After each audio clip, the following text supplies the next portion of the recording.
welcome back to episode 6 of the Star-Crossed Seaway. And yes, my Tuesdays are much better because of this stream too. I think, has everyone done a recap at this point? Are we doubling up on recaps? No. No, we are. hasn't. We totally are. I think one of us, Gabby, has not done one yet. Gabby, what's going on in this stream so far? I'll do this, but only if I can just do it from Apple Stock's point of view. You absolutely can. We'll fill in any details that are crucial and missing laughter. I'd prefer it, actually. All right, hey y'all. So I'm gonna catch y'all up on everything that's been going down. Well, I got some really good pranks that I did, but first let me start from the beginning where we had that little tiff in the market, that happened a little while ago, but then we brought that little guy on our ship and oh my goodness, Beach Pedal and Captain F really just went out. Sorry, Captain Flynn. Really just kind of scared the bejesus out of him, honestly, and got a lot of info from him. And like while we were talking to him, he kind of figured out stories don't line up because he was like, "Oh well, Beach Pedal assassinated the prince," and Beach Pedal's like, "I don't remember that." We also found out that Beach Pedal's god is actually the goddess of cleaning, which makes complete sense. And we questioned it a little bit, but honestly, we kept on going. But yeah, so we poked at him a little bit, got some info from him, and then we were like, you know what? We should probably go meet Eladre and get that crystal ball over to her. So we made our way through the town, through the forest. We didn't run into any of those old shadow thingies again, which good thing, because woof, that made Beach Pedal almost die in a puddle. But which would have been ironic because his name is Beach Pedal. Oh my goodness, more like Beach Puddle. Anyway, so we end up going to Eladre. She gives us some little chai tea. It tastes real good. And we give her ball back, and she looks in her ball, and she finally tells us it is not an egg. It is confirmed, but I'm still holding out hope that Skyrock's an egg, Lord, because I will have known it from the very start if it is. But anyway, she's like, it could be good, it could be kind of bad. And Beach Pedal unlocks this whole new memory of him coming upon that prince doing some ritual thing, and the prince is like, what? And then Beach Pedal is like, oh my goodness, there's something coming at me. And at first we're like, wait, if something was coming after you, does that mean that Skyrock, half of it's in you? We try to put the other half of Skyrock in him, but that didn't work. And yeah, now we're just back on the ship now, and I pulled the greatest prank of all time, where I tricked Cled into wearing the captain's clothes, make it a whole thing, a whole to-do, but the captain did not find that real funny and did chase me around. Also, I saved that prisoner's life because Captain was just going to throw him overboard, and I was like, maybe not. And yeah, now he works with Cled, and I can't wait to prank him too. It's going to be fun. Oh my god. Apple Stock's world of the story. That's the rest of the world of the story. It was Valar who chased Applestock around. Because Elizabeth won't sully her hands doing such things. Oh yeah, totally, but he still didn't get us. Nope, probably not.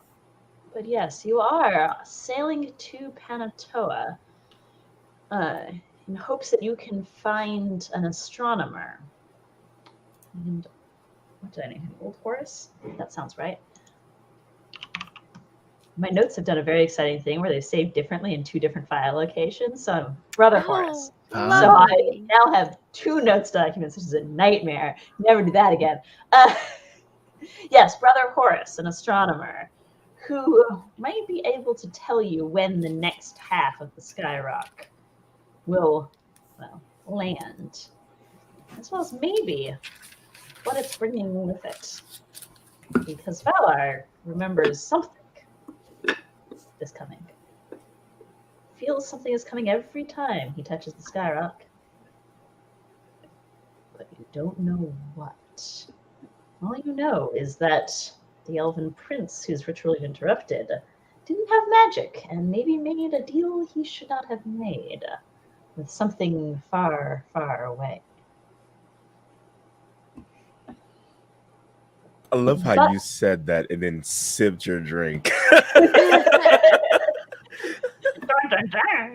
Full on like Kermit the Frog meme, just like sipping the tea like that. This is the closest I have to a dark Kermit. Sure. It's just like. All right, that's gonna be a clip. Clip it and send it to me immediately. I don't know how to clip things. I'm gonna be honest. So yes, you're on your way to Panatoa, and I believe that you. I don't think you quite reached it. I think we had like just left at the end of like the last session. I think you had just left. Like we restocked and everything. We had the ship repaired. Like fixed up or whatever. I spent a ton of money on that. And also a ton of Valar's money on that.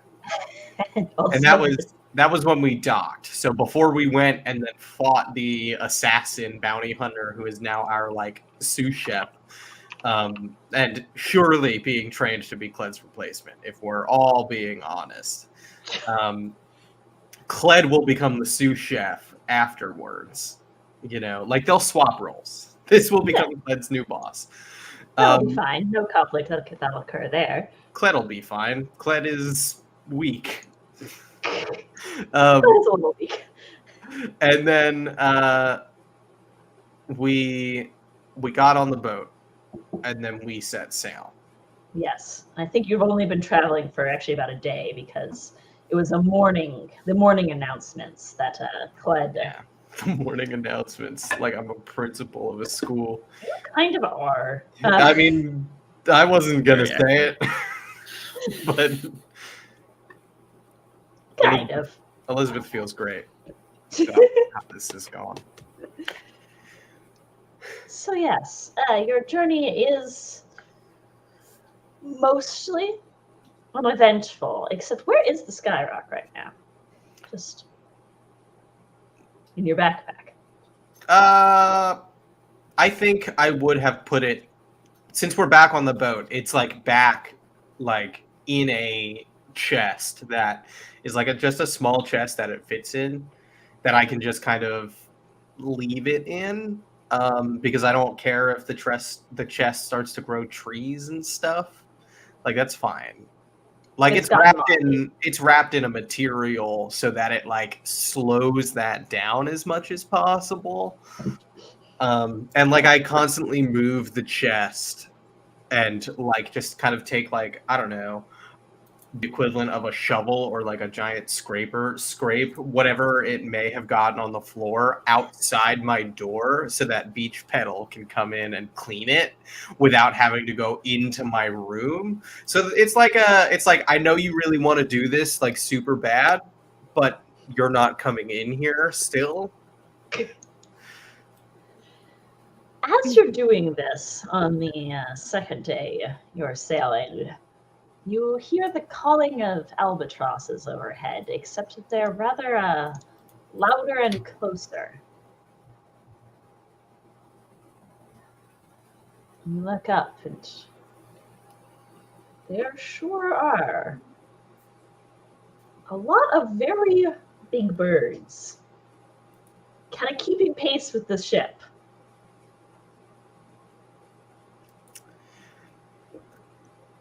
We have our archers like ready. Like I imagine Elizabeth is like, just if you use a bow and you're good with it, just be ready to shoot these birds down if they come anywhere near the actual like deck of the ship. They're thinking about it. One of them swoops around your mainmast.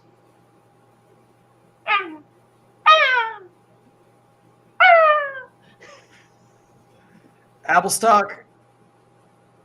Apple stock goes, yeah. Shoot that bird. Give it to Cled. All right, sure. And Apple stock is gonna shoot at the bird.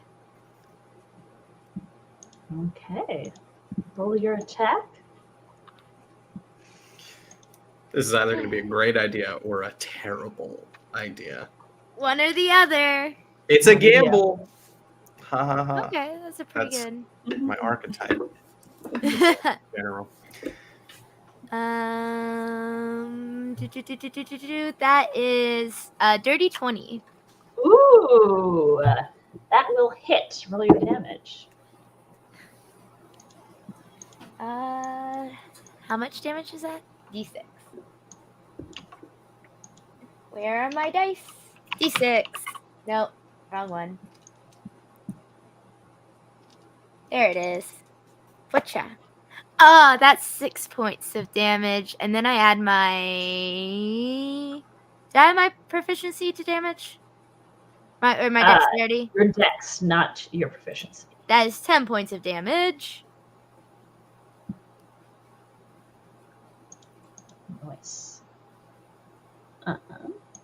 Checking the hit points of these things. The bird lets out an injured squawk, and the flock changes direction. They are now very much coming for your ship. Archers. What is it? Knock and then loose. Yes, except I think you're only archer. Well, you've got picked up a Sagira, really good one. you can fire, and The bounty hunter. Oh, the bounty hunter! You've got the bounty hunter. I forgot to make him tell you. And then apple stock. So that's four archers. Also, I think I'd include our spellcasters in that. Yeah, with range attacks, which sounds like it's initiative time. Whoops, that's the wrong thing. There we go. Let's shoot some birds. Oh, see, I was ahead of the DM. The DM was obviously ahead of me, but I knew these birds. You can see on the map. You can see Cled in the kitchen. Are these the different layers of the ship? Yes. That's awesome. Isn't it a great? Oh yeah, I guess you had. Yes. Okay. Quick tour. So we've got the captain's quarters here with your wardrobe, laundry basket, etc. You've got Cled's kitchen. You've got some sailcloth and cannons down here. Crew quarters with a little bit more privacy. Fowler's garden in the base of the ship. You've got your little brig. It's all very good. Can you switch the map on the Roll20 over to the ship map? Oh, hang on. That would help, wouldn't it? Yeah. Or just make it extra spicy. All right. Now let's do initiative. There's a lot of birds for me to roll initiative for.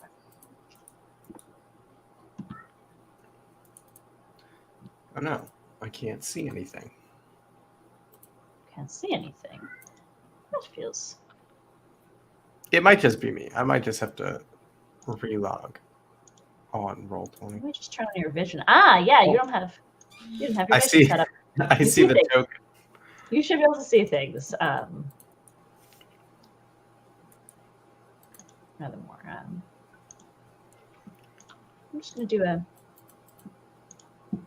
Oh, there we go. Oh, there it is. Yeah. That works better.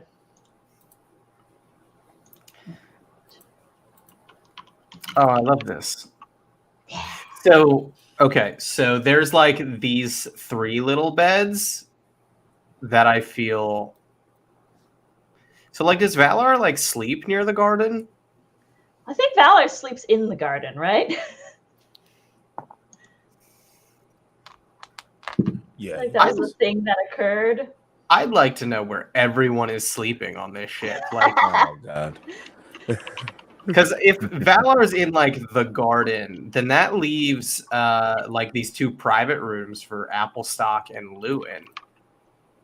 Mm-hmm. And then everyone else is in the other rooms. Or Valar, Applestock, and Lewin are in the 3, like the smaller crew quarter over here, where they get to just hang out without Elizabeth around. That's a good question. Where is everybody sleeping? It's just fun. It's flavor. Is there like do we have like a little like bird's nest? You've got a crow's nest, yes. But Yeah, that's what it's called. I don't know. Wouldn't be your first choice to sleep in. I feel like if you go up there, there's just like a little bed that's made where Applestock just like curls up at night. Oh, that's so cute. Aww, that's darling. Yeah, I feel like Lewin sits in one of these 2 private rooms. I feel like we established that old Greg did have a bunk in that room, so there's at least one empty bunk in that room. So it's like bunk beds. These are bunk beds. I like to imagine like when it's like raining and stuff, Applestock is like in that extra bunk. Yeah, probably. Yeah, I'm definitely in the garden sleeping with all my supplies that I can keep watch on. Yeah, like all of the cargo in the ship is also in there. So it's like a nice, like busy space that you can constantly clean. It's like a great space to like relax in, you know, if you like to clean. And Elizabeth has not been there so long. There is like a million plants in there. Yeah, because Elizabeth just yells at other people to carry like the heavy stuff up and down.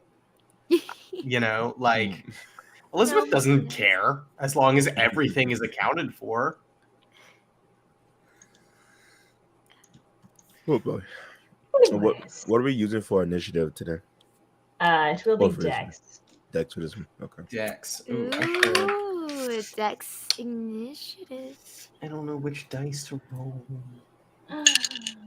That was the wrong choice. Oh no. Ooh. Probably good. Probably good. Because I'm a melee person.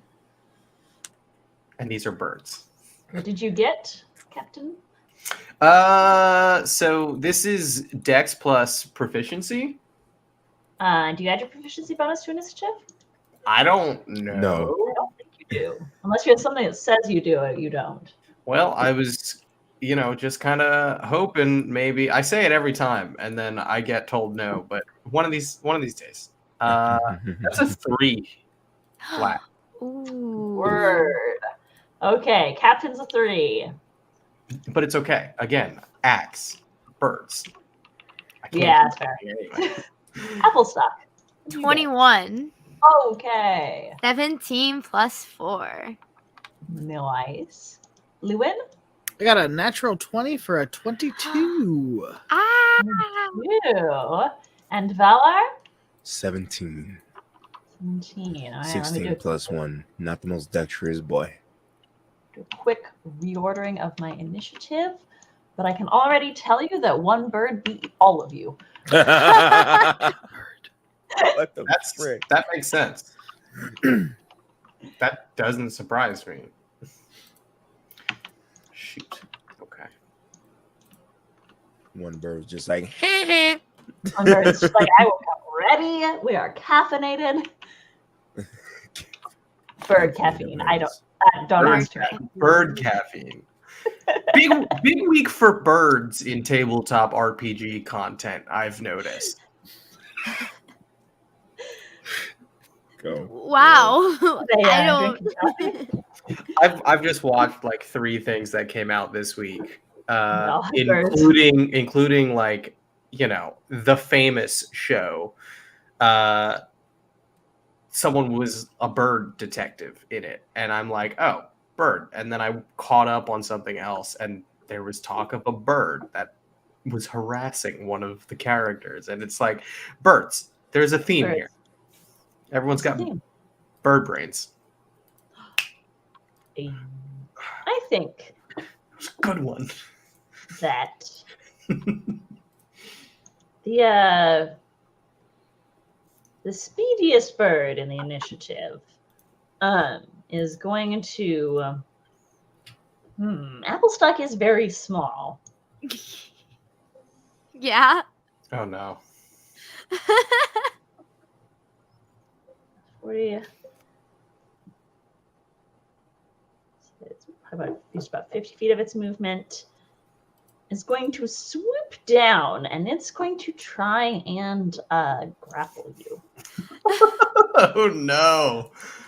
Actually, no, it can. Oh, it can grapple as part of its attack. It's going to try and. No. Oh no. That is a 15 to hit you, Applestock.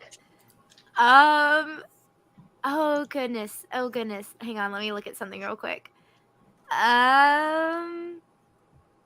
Is it bigger than me or is it the same size as me? It is bigger than you. Okay, you are great. a small creature, are you not? I am a small creature. It is large.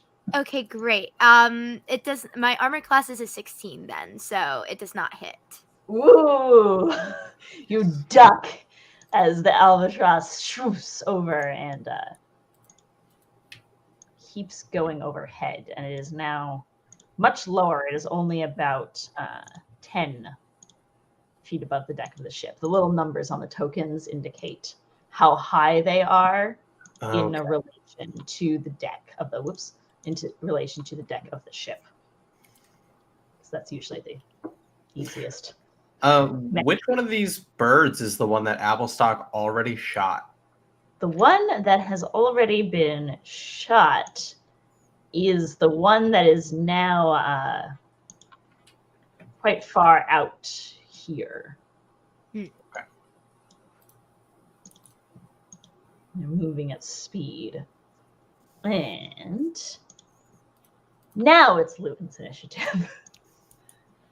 Get him. Okay. Get him.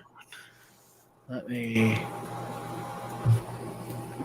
It's 40 feet. Okay. All right. So Lewin, I think, is going to kind of rush to the center here when he hears the captain tell the spellcasters to also come in, and he hops up and goes, "All right, Captain, right away!" And he goes, and it's the first time he's cast a spell since getting rid of his staff. So he goes and tries to cast a flaming sphere up in the air, but as he clutches his little pendant now, it comes out as a second level cloud of fog.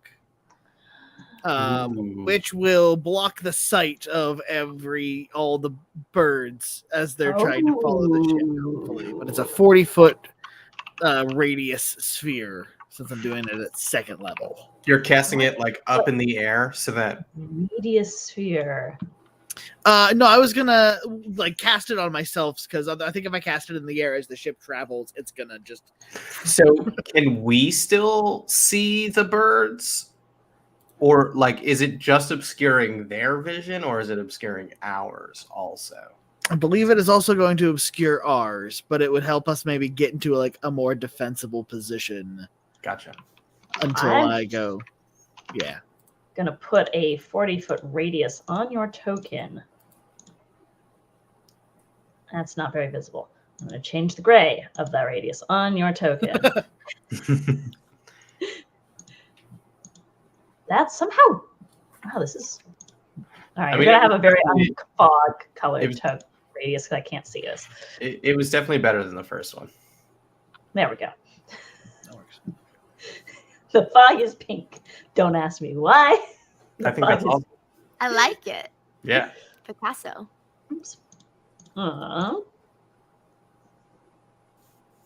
And this means that Strider comes out on his initiative and immediately goes, huh? And is very, very confused about what's going on because he heard a lot of calls to action and then, just general confusion. Comes out and there's just massive fog cloud everywhere. Hold the attack. Wait till you see a bird. Wait till you see a bird. And then it's Applestock's turn.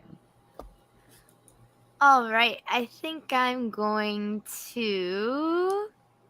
What am I gonna do first?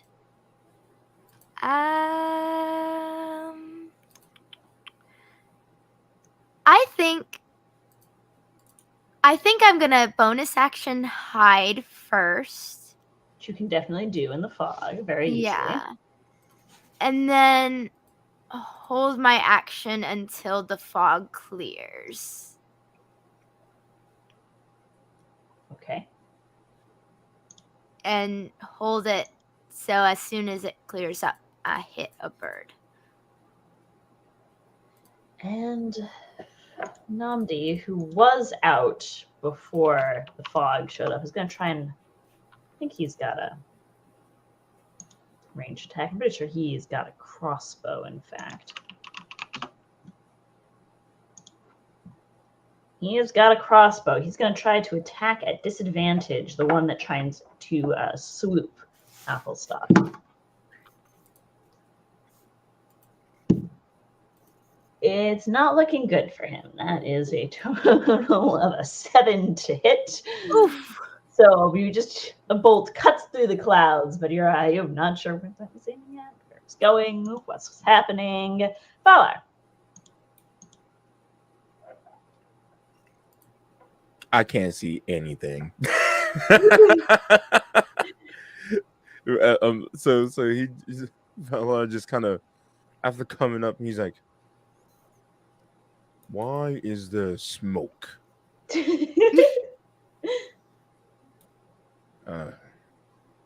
And he just kind of look right at Namdi. He's like, "Smoke." You don't know where Namdi is. No, I can't see him either. Jeez. So is it I think it heavily obscures the area. Am I wrong? just in general? It does, yeah. You can. You heard the twang of a vaguely Namdi-ish crossbow. That's about all you got. So I'm just gonna hold my action to shoot. I don't have anything to shoot. No, that was I messed something up. No, you're fine. I am definitely a melee caster. Which is really cool, by the way, guys. Melee caster. But yeah, I'm just gonna hold my action for an alter strike with my what's it called? Hand axe. I can read today. I'm just gonna he's gonna take out his hand axe, very confused, and just goes, "Okay, I guess." That's all I do.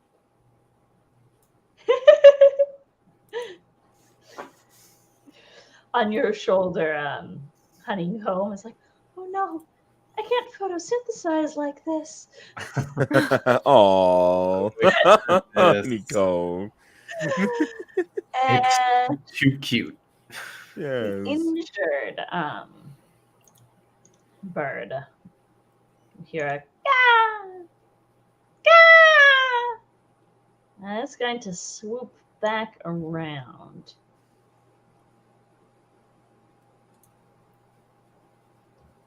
They're going to get to about here and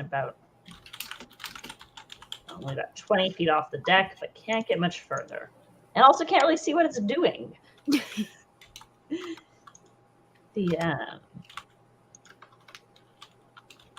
This bird, however, oh no, that's the bird that.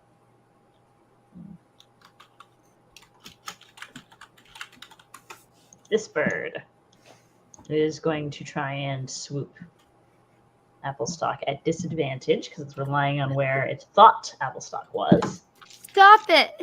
Oh, that's a nat one. There is a thoof and a cloud of feathers as this bird lands on the deck, very unintentionally. Do I see it? Is it Or you can see some you can see feathers like distorting the fog, and you can hear the sounds of something large struggling on the deck. Just okay. And if it's not a clear shot, then I'll still continue to hold my action because I didn't know if that would like be like a I saw the bird, or if it's still just like. I think you do see. Well, you see where that. You definitely know where the bird is. You would be attacking at disadvantage because you're within 5 feet of it. Ooh, no, I'm probably gonna hold my action and just stay hidden. Like, oh no, oh no, So y'all. you actually see one. Yeah. And there's 1, 2, 4. This one. It's gonna swoop in. Oops. And it's coming over Lewin's head. Attacking at disadvantage, which just saved your bacon, I think. That is a 9 to hit at disadvantage. That does not hit. I would hope not. I would hope not. And Captain. That's me. So, like, since this is my ship, and I have been the captain of this ship for quite some time now, would I just know, like, the layout of my ship well enough to move within this fog without really, like, needing to worry about seeing where I'm going? Like, Yes. I know the ship like the back of my hand. You do? You don't know where the people on the ship are, so you might run into some folks. That's fine. I trust I trust them to get out of my way. They'll hear me coming.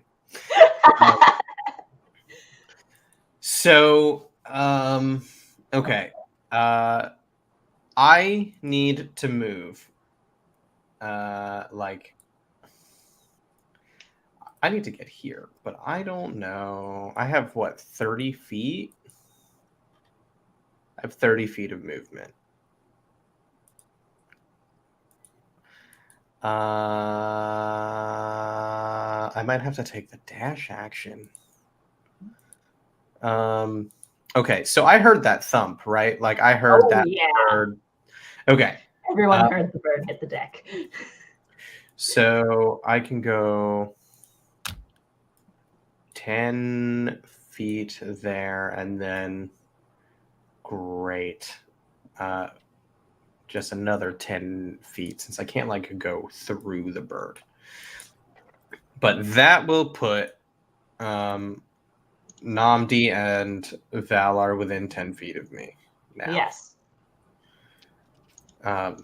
Great. So they are within my commanding presence. I'm going to use my bonus action to mark foe.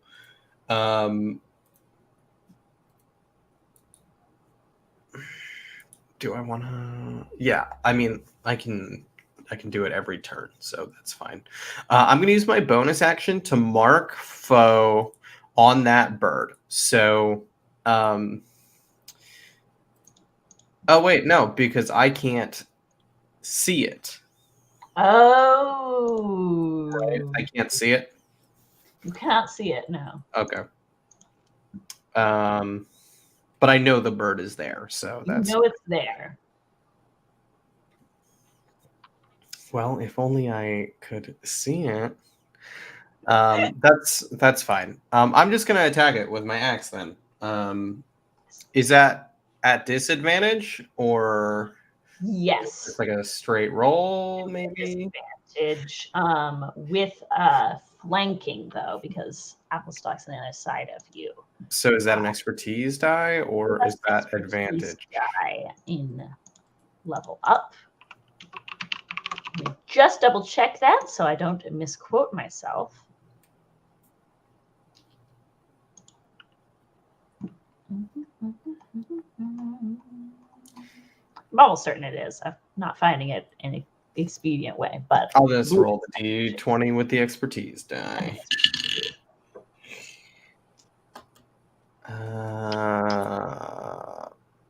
So it is disadvantage. Yes. Disadvantage plus the expertise die. Okay.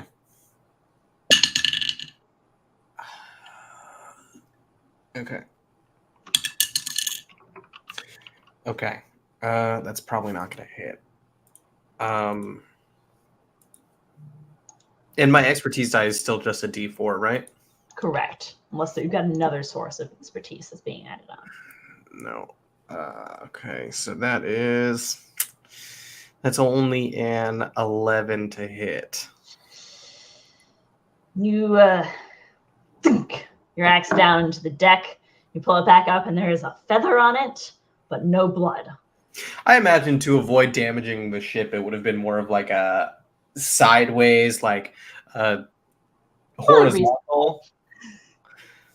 Then yeah, there's a couple feathers. I like just paid to get this fixed.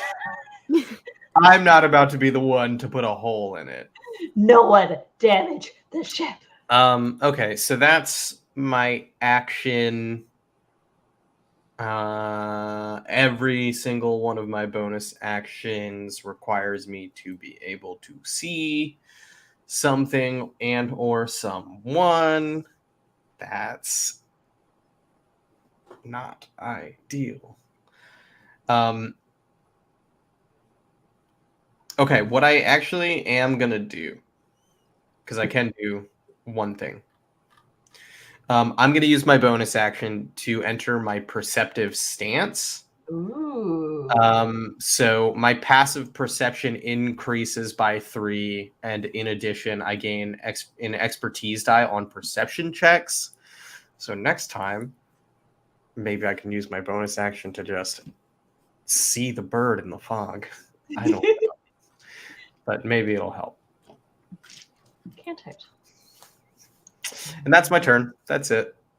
Although now that Namdi and Valar are within 10 feet of me, they do get to benefit from my commanding presence and my daring assault gambling general feat. So they can make an attack roll with a -5, and if it hits, they deal an extra 2d6. It works best when I can use Mark Foe, but soon. Another bird just whiffs over what's her name? Sagira's head. It's up positioned kind of in the captain's quarters, but it's actually just like further off the ship. Right, if I minimize the tab that I have it open in, it will minimize for everyone. And the first bird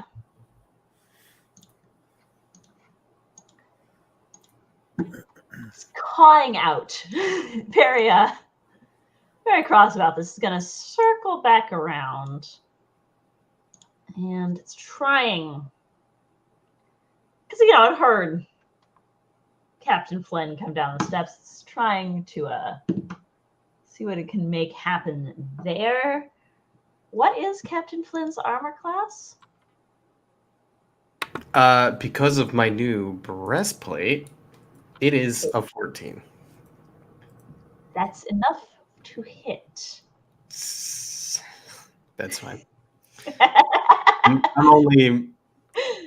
It's fine. You feel, as you bring your axe back, you feel claws sink into you. Dealing you 10 points of slashing damage. Oh, that's too much. And I've rolled badly on my hit points this entire time. So this is not great. It's going to scoop you up and off the ship. I don't like that. You are now 30 feet above the deck of the ship in its grasp, and it is going to, it's still I think it is just barely out of the fog. It's a 40-foot radius sphere, and it's just beginning to peek its head above the fog here. Ooh. Not quite there yet, but it's trying. Not enough for it to get a straight roll on its attempt to peck at you, which means that you are able to struggle out of the way of the beak that comes down. Stop it! Stop it! Stop! Stop it!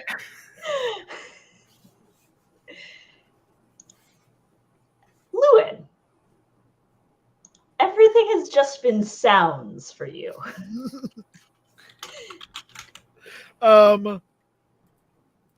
Yeah, so I guess Lewin will be kind of sitting around as he's ducking around things, just sort of like tapping at his new symbol. Be like, didn't mean to do that, and then drop a concentration on the fog cloud. And see that Everything comes back into view, which I think means that some held actions go on. And as soon as that happens, everything explodes at the same time.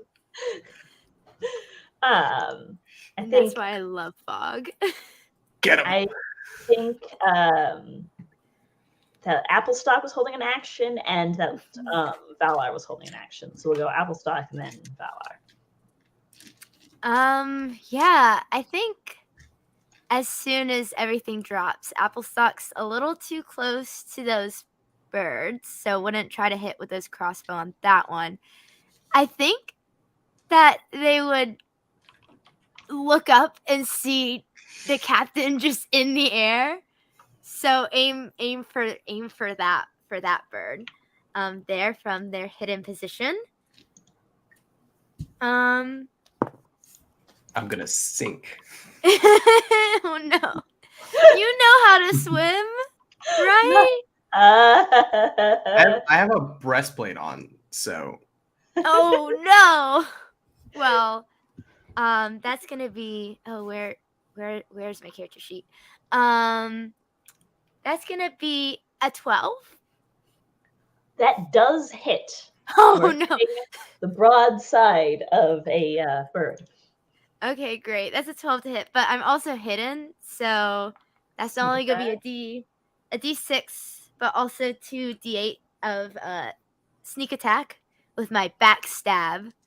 With my backstab archetype stuff. Such a maniacal giggle.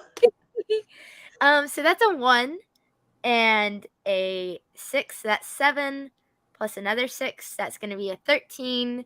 And then I add my dexterity to the attack roll. Mm-hmm. Great. So that's going to be 17. Ooh. Yeah, 13 plus 4, 17 points of damage. The albatross ducks as one wing gets shot clean through, and Captain Flynn, you feel yourself lurch and wah. Stupid bird can't even fly right. But it is still flying, just worse. Is the bird within 60 feet of me? Yes. All right. I'm gonna launch the axe at it. The hand axe. Just kind of. Oh. Just don't roll a 1. Let's hope I don't. I hope you didn't just curse. I was gonna say. You didn't. God. So you're good on that. That would be a 16. If I could count 13 plus 3 is 16, right? That'll definitely hit, and yes. Okay. Math. That'll be a D6 slashing. So 5. The eagle staggers again, still up, but in bad shape.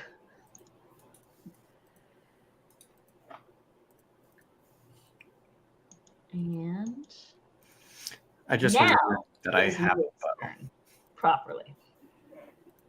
Because you dropped concentration. And now you can take the rest of your turn.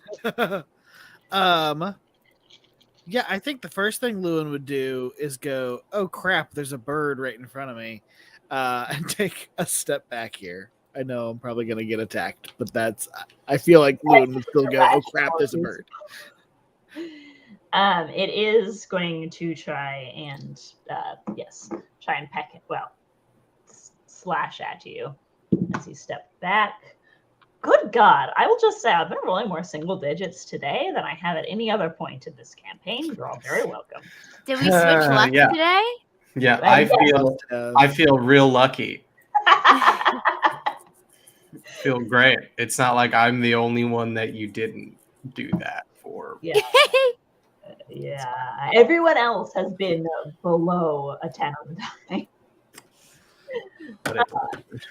Yeah, tries to claw at you, does not manage it. Okay. Then I think I'm gonna continue walking back that way just to get a little more space. And I'm gonna see the captain over there. I'm gonna cast Mental Grip with my remaining spell points. And that's my bonus action. And then I'm gonna use my action to try to grapple the albatross. Albatross, yes.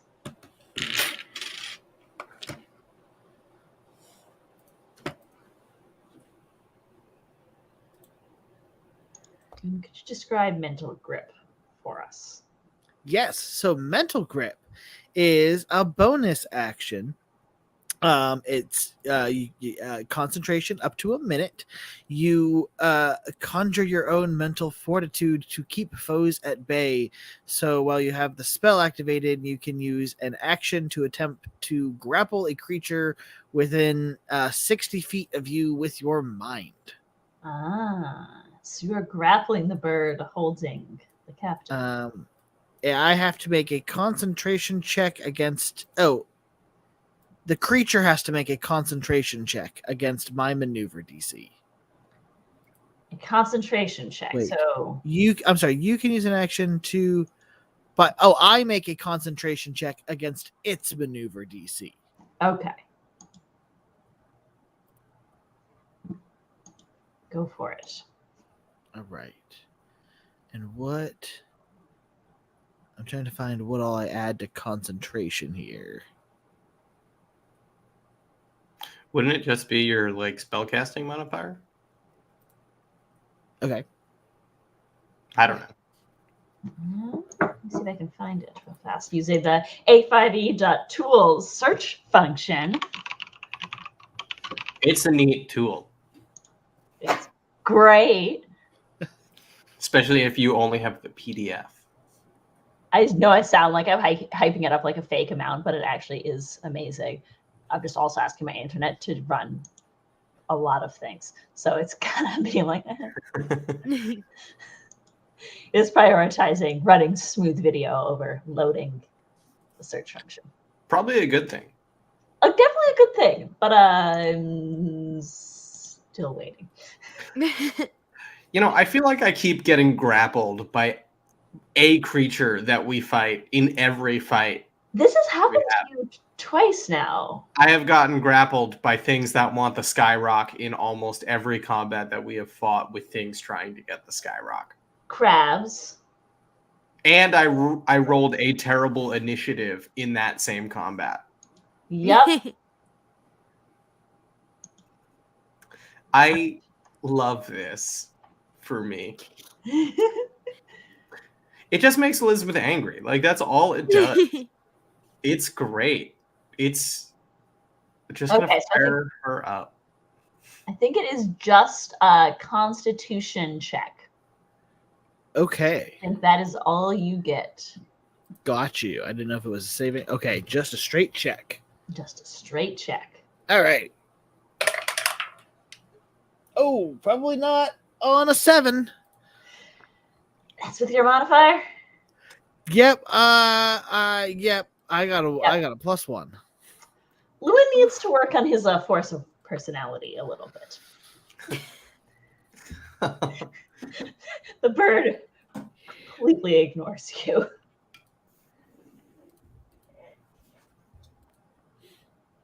Gotcha. Yeah, that is my turn. Same, Lewin. Same.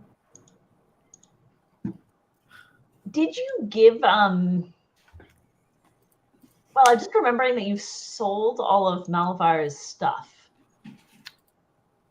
I snapped his bow in half too, You didn't snapped his bow in half. I? I would have given him my longbow that I never use.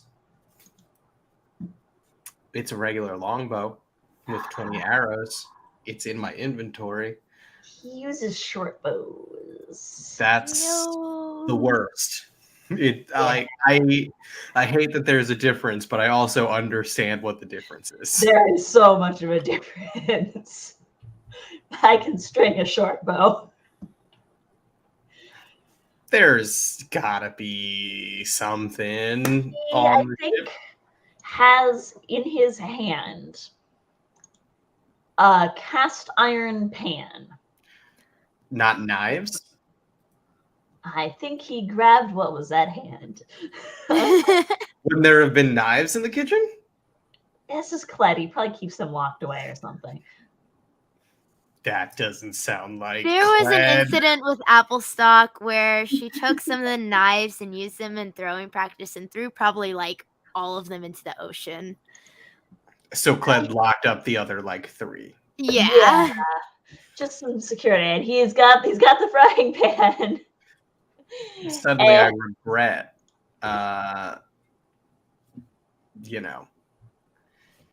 He's a trying. What huntsmaster's assistant doesn't like learn how to use all types of bows? Like this feels like the biggest fraud of all time. That's why they're a cook now. That's why they lost. He is a CR5. You just whooped him. There is a massive clang as he strikes the bird on the deck over the head. There's a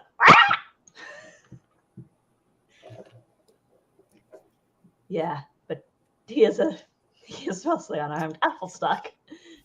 I think Applestock is going to hit the bird again, hit the one that is holding the captain again. First bonus action hide and then hit. All right. We definitely keep a barrel on the deck for Applestock to just jump into in these types of situations, for sure. Oh my god. Yeah, absolutely. Designated Okay. hide barrel. 14 plus 6, 30, 20.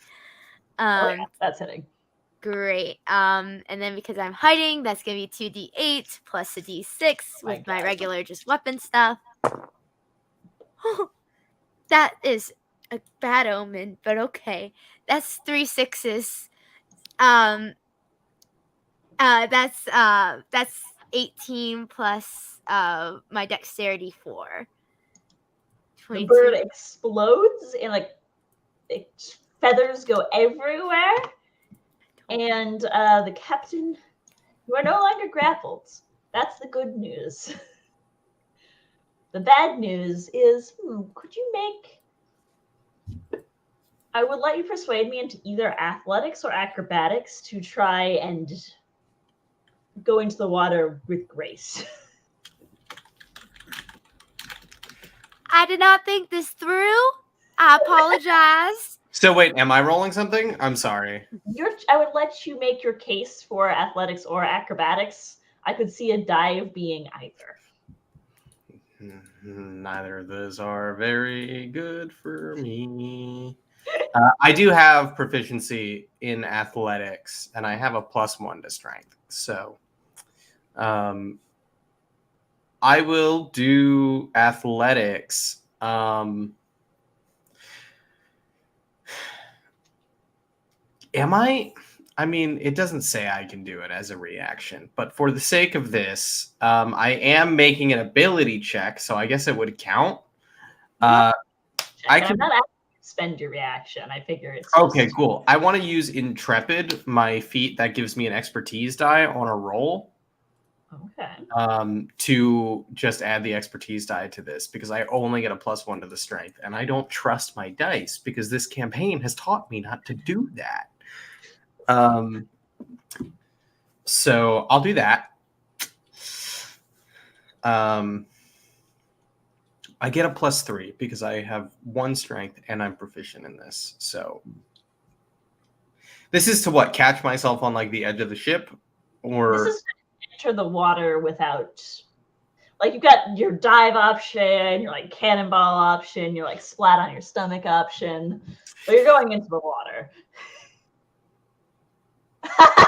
what if, because like it said like I'm like right there. What if it's just like grab onto the side of the ship, like catch myself on a porthole or a rail? DC. That's fine. I'm not worried. It's still athletics, right? I think in that case it would have to be acrobatics because that is like a trapeze maneuver. That's worse, but that's fine. I said I was gonna do it. I'm gonna do it. That's boy, oh boy, that's not great. I should have not done that. That went out.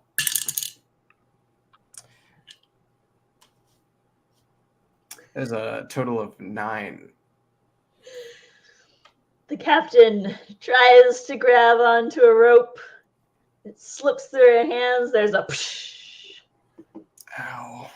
You fell 30 feet into the water, which I believe is, you take half falling damage when you go into water. If you are not landing this cleanly, which I did. You didn't. You take 3 points of belly flop damage. Worth it.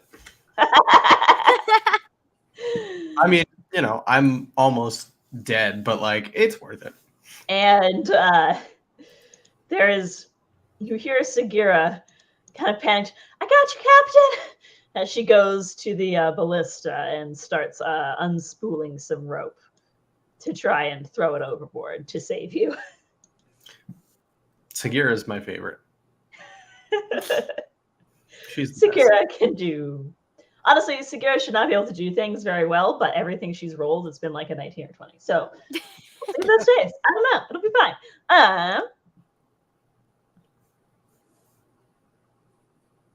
That was Applestock's turn that all of this happened on. Is Applestock doing anything else?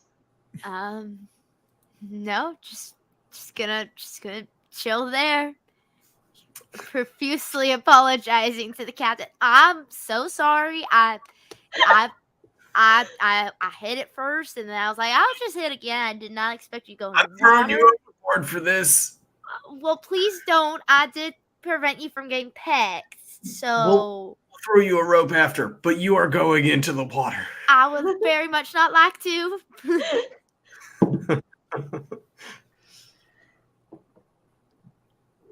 Nandi fires his crossbow again. This time at the one that that's already been hit over here, and does actually quite well. The bolt sticks into it's sort of like, yeah, it is still a fire on a bird into its thigh. That bird's not looking so great. Looking like it's going to start peeling off soon. Valar.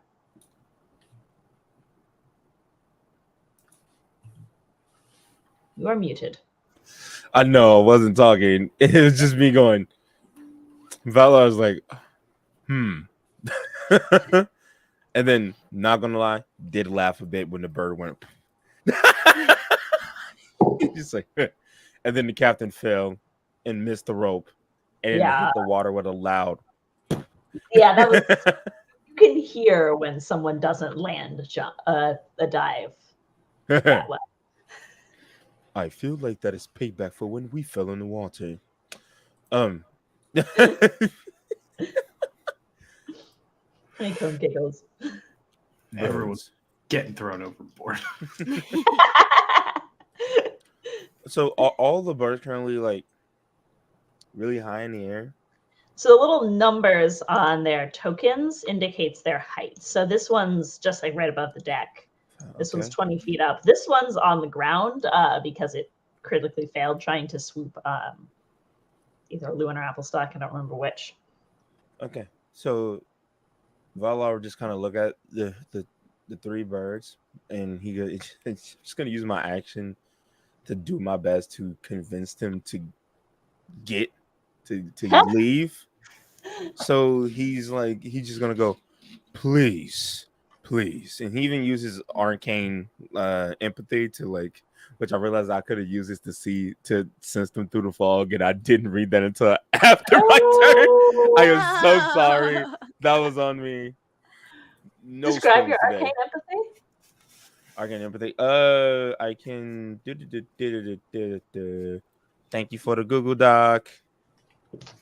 Arcane empathy. Where is it? I lost it. Arcane empathy. Your sensitivity to the flow of magic lets you speak to the hearts of others. You have a limited ability to communicate telepathically with those within 30 feet of you. Though this grants the target no ability to respond telepathically, they can understand you as long as you share language with them. And I don't really care if the birds understand what I'm saying to them. It's more sort of like, what's that voice in my head? Yeet. Go ahead and make an wisdom animal handling check at advantage. At advantage, okay. Wisdom. Animal handling. Man, my wisdom is minus 2. This is rough. That's not bad. At advantage. Thank God. I went from a 7 to a 17, but I have a minus 2, so 15. Ooh. Yeah. Seems like okay, so 15. The birds are Did they leave? Oh, sorry. The one that's injured is definitely going to peel away. Wants nothing to do with whatever is happening over here. Would like, in fact, to not be a participant in this situation. Doesn't want to be dinner. Does not want to be dinner. Feels like it's heading towards being dinner. Not so much a fan of that. This bird is the one that dive bombed the deck. Is probably also not going to want to be dinner. No, I'm just kidding. It actually has no qualms whatsoever about trying to steal a dinner of its own. Oh. Applestock is very small, and oh no! It seems to think you are a cliff bar. You take a lot of damage because it critically hit you. Oh boy! Applestock has not been hit yet at all. Whole campaign. Whole campaign. Well, I had a little more to do, but fine. No. You just went straight on. I was like, oh man, dang. That was I thought you were done. Wow. Well, do what you're gonna do real fast. I was just gonna tell one of them that they were gonna be dinner. That's it. Okay. That's why I was like, no, this isn't really important. But like, I think it's very important. Applestock, you take 17 points of slashing damage, and you are grappled. Are you still conscious? Applestock goes limp. Suddenly, I don't feel so bad about my 21 hit points. First time getting hit. Applestock has 15 hit points. Oh no! Yikes. That was a good damage crit, but also, ouch. Applestock is unconscious. It's just like in the bird's arms, just like. And the bird is going to take off with Applestock. Oh no! Giving Valar, Namdi, and Strider attacks of opportunity on it. That's my gnome to throw in the water. Or Strider is his class. His name is Maldar. Lord of the Rings, just, you know. Well, yeah, that is very much the Motivation behind the character. behind the tracker NPC archetype. I love it. There's a bong. Oh, the frying pan, right. Yep, he's still armed with a frying pan, and he does catch the bird with the frying pan for another another 3 points of bludgeoning damage. Who belongs with Cled? I got an 18 to hit. That will very much hit, yes. Then that would be a 3 points of slashing damage with the axe. That's another 3. And Namdi. At least was already hurt. This bird was not already hurt. Well, this bird was a little hurt already. I thought you said this one was already hurt and was trying. Never mind. The other one, the one that has flown off to the top right of the screen, was the one. That makes me feel less good about the situation. And I think that Namdi is going to be MVP.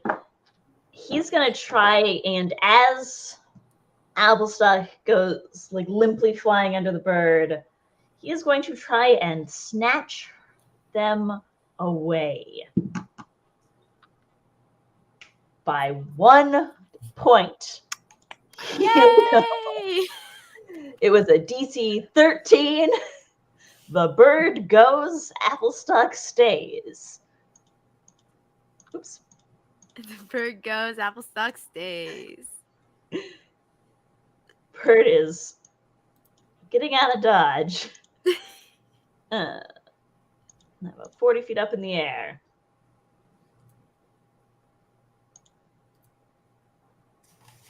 And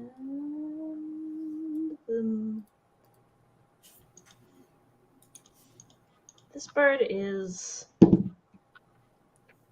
one's cattywampus. Oh, that bird does not want to be here anymore. Up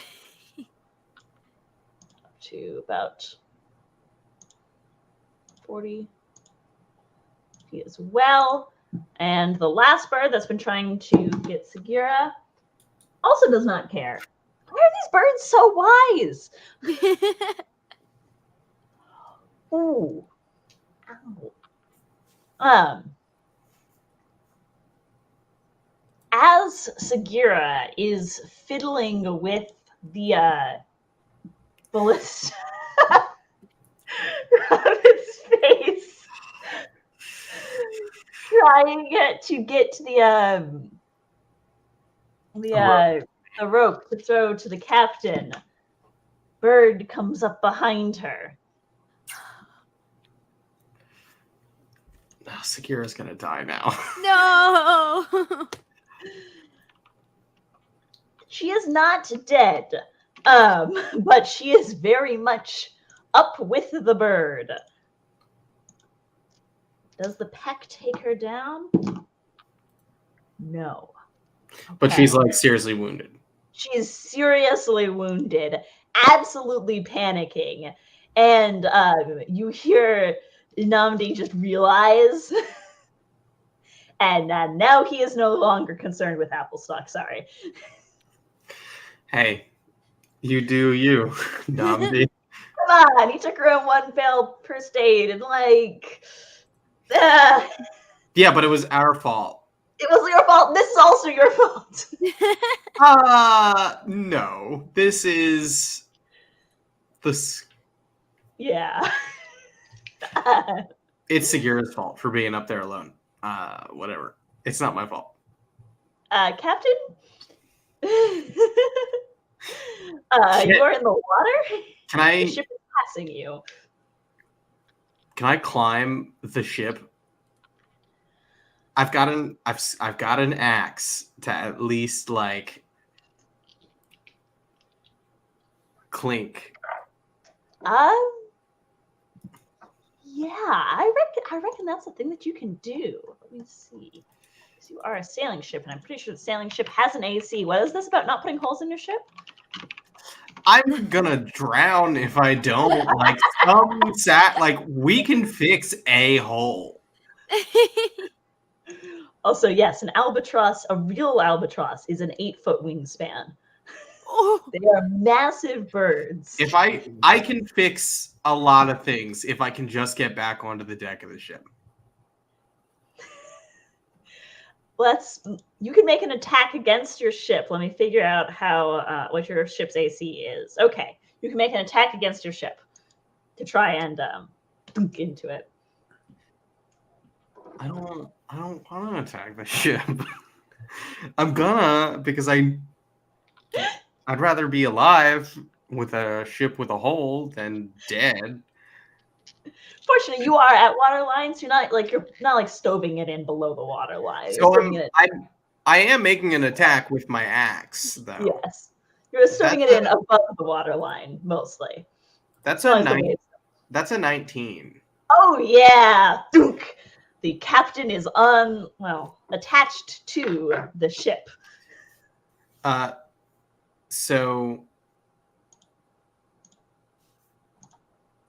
So like, can I use, since I'm attached to the ship, can I like use my movement to climb back up now? Yes.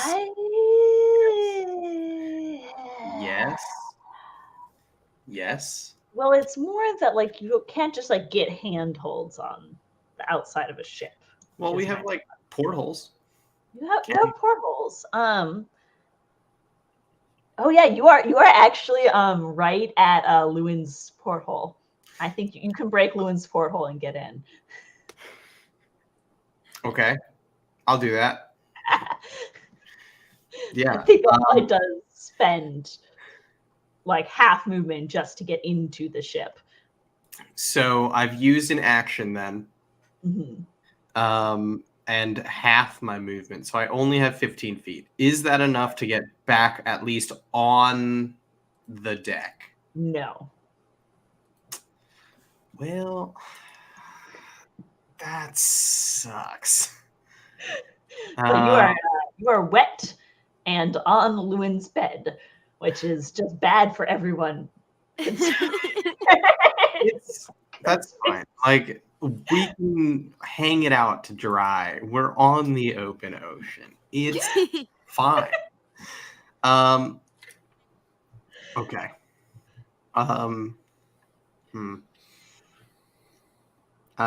just looking at my feats to see if there's anything I can do with a bonus action to increase my movement.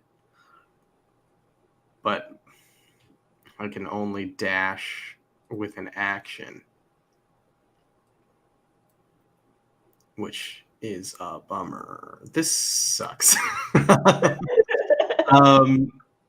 It's fine. Yeah, it doesn't look like I'm really going to be able to do anything worthwhile here. So I guess I'll just take the rest of my movement to get as close to the main deck as possible.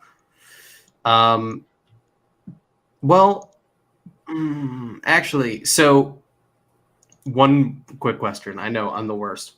So this giant grate in the middle is like, that's like, people can hear me through that, right? Oh yeah, absolutely. So if I yelled from where I'm at, like if I come out of this room to the max of my movement, which is 15 feet, so like 5 through the door, 10, 15, could I yell? Yes, absolutely. To maybe like Applestock, who I know is unconscious, but technically Applestock's subconscious could hear. Applestock's body could hear me. Okay. Are you trying to do your Healy thing? Yes, Yes, everyone can do your Healy thing. Okay. Great. Okay, so I'm gonna use my bonus action to heal Applestock in the most creative way that I could. I'll just yell, "Applestock, get up!" And Applestock will regain a D8 plus my martial level, which is 3. Are we level 3 or are we level 4? I can't remember. We are We're level 3. 3. You're pretty close to level 4, but you are level 3. Yeah. I mean, I could do it with 2 allies, but I don't think Sagira would be able to hear me. How loud is the captain? I can roll a charisma check. Make a performance. Charisma performance. That's great, because I got a plus a lot to Because I feel like the captain is loud. I feel like the captain has those theater, like, I'm going to yell orders across the ship lungs. That is a 20 total. Yeah, she can hear you too. Great, so they'll both regain. I rolled a 7 plus 3, so they each regain 10 hit points. Oh, good. And I suddenly don't feel useless. That makes Sagira a lot healthier. Sagira, get up! Applestock's conscious again. Applestock goes, I'm up, don't throw me overboard. Shoot the bird then. Kill it. Kill it. Get it. And Elizabeth is just down there, just like shaking this like magical glamour breastplate, getting all the water out of her as she's like shuffling to try and get back up the stairs. I think that last bird is dead, which brings us back to. It's turning. The tides are turning. See, it's working out. It's working out. Yeah, I think these other 2 birds are heading out. They're out of the combat. It's just that one last bird. They've been appropriately persuaded, intimidated, handled. Out is just the one dealing with Sagira, and Lewin, you go before that one. Okay. I'm trying to see. It's 15 feet up in the air here. Yes, as is Sagira.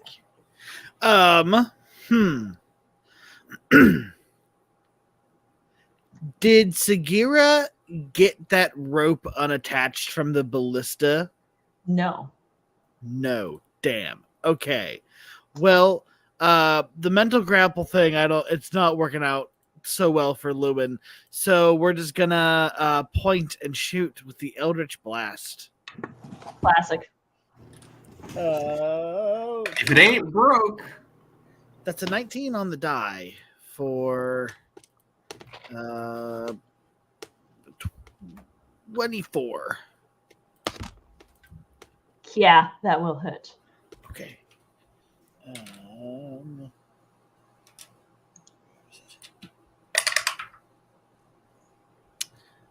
For 6 force damage. That feels low for an Eldritch Blast. This bird has not taken any damage. It sort of tips, but still very much has Sagira. Gotcha.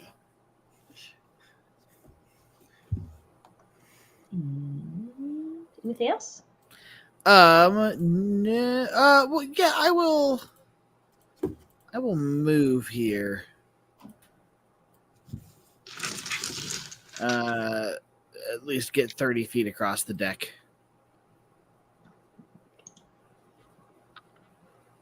That's all.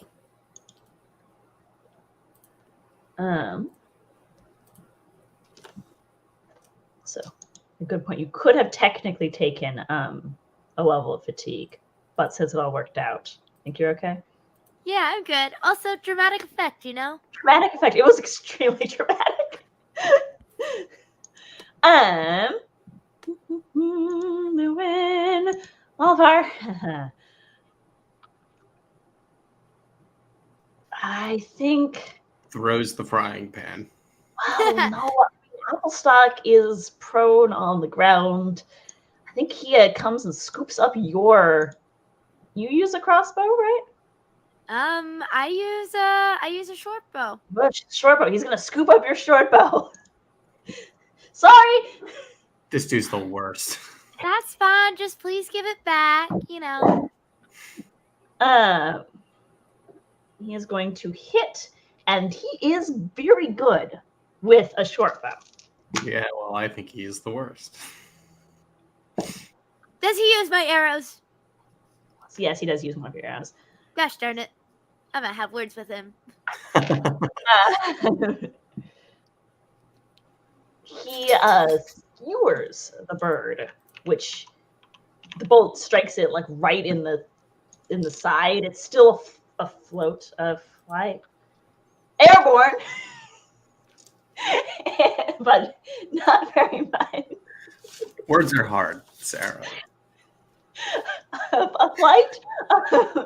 That might actually work. I don't know. Still alive, but not in great shape, and he is going to drop the bow back next to you. All right, fair. Only one arrow, though, so that's, the plus side. Namdi is going to very sweetly try and be the hero. 5, 10, 15, 20.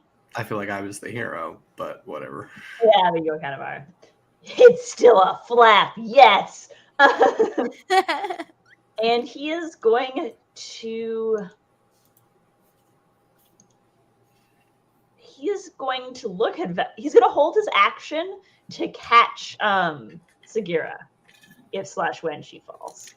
Valar, it's on you. He should have just shot an arrow. Yeah, maybe. I gotta talk. So Valar will make his way up onto the boat. Not up onto the boat, jeez. Up until where Nandi is. Okay. I believe that's then like 20 feet, yes? Yeah, he had to move. Technically, he's like right under Sagira, but that would be terrible for token management. So, Yeah, so as I get up, I will attempt to intimidate it, the bird, in dropping Sagira, and just go, drop now, bad bird, bad. I'm going to tell your mother bird about what you've been doing. Drop now. make Drop. an intimidation check. Bad bird. With your choice of, you've been casting spells, your choice of charisma, or if your spell casting ability is different, I reckon you can use that. My spell casting is charisma. So Okay, so charisma intimidation. yes, okay. Here we go. That is really good. That would be a 21. Was that a natural 20? Nope, it's a 19 plus 2. Because Oh crap! No. Really? yeah, this bird's a rude bird. I'm gonna eat it. Yeah, this is dinner. Freaking bird. And Namdi just looks at you like, I meant hurt it. I'm assuming that would have took my action, right?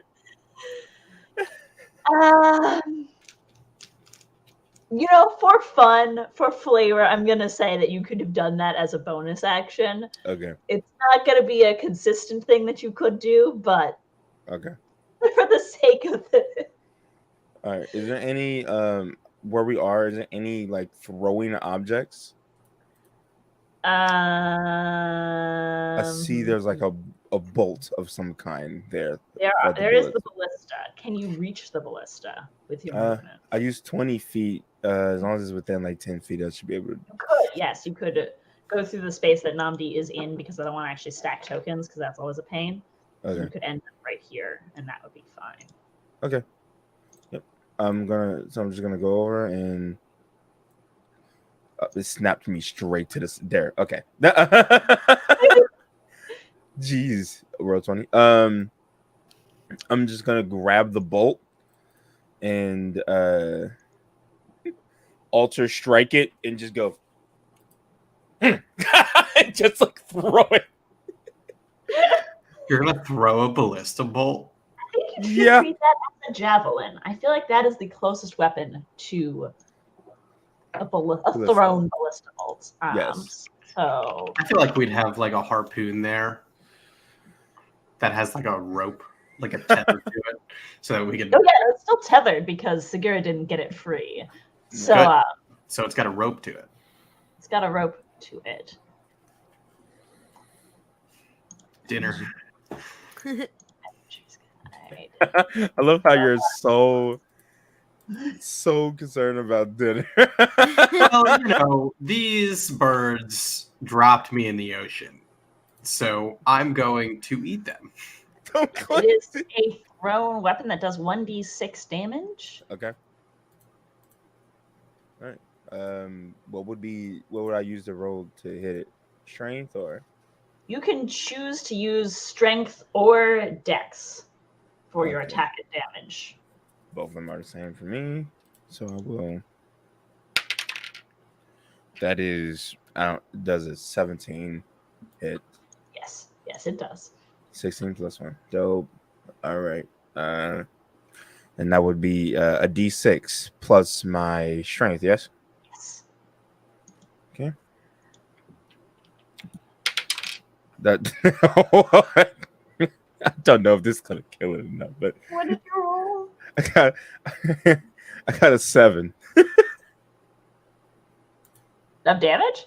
7 points of damage, yeah. Oh yeah, that kills it. Yeah, oh god. The bird drops to the deck with a poof of feathers, and Namdi very smoothly catches Segura. It's like a movie. It is. You are suddenly background characters in their story for like 20 seconds. And then people start you're out of initiative, you start coming back, and now it's just awkward. Oh. It's been awkward. And how messed up is Segura? Segura's actually fine. The captain yelled at her, and she's doing great. I said, "Get up," and it's like, "Oh, I'm fine. I'm healed now." Yeah, Like, I feel great. okay. I feel, yep. I like to imagine that rather than like healing energy, it is just fear that Force the body. commands the body to heal itself at a pace in which is inhuman. Go ahead and give yourselves each 250 XP. Gladly. Woo! With pleasure. You guys are pretty No. close to level, right? 2470. 2470. What do you need to level? 700? Something. 9. I think 2,900. I think. Level 4 is 2700. Yeah. And you have 2700. 24. 20. We have 2470. Okay. You're close, but you're not quite. I mean, once I steal from the fiduciary order, we're gonna jump like 5 levels. Oh, I'm just saying. You're saying. So how did you all get to level 8? We stole it. Yes. Yeah. Yes.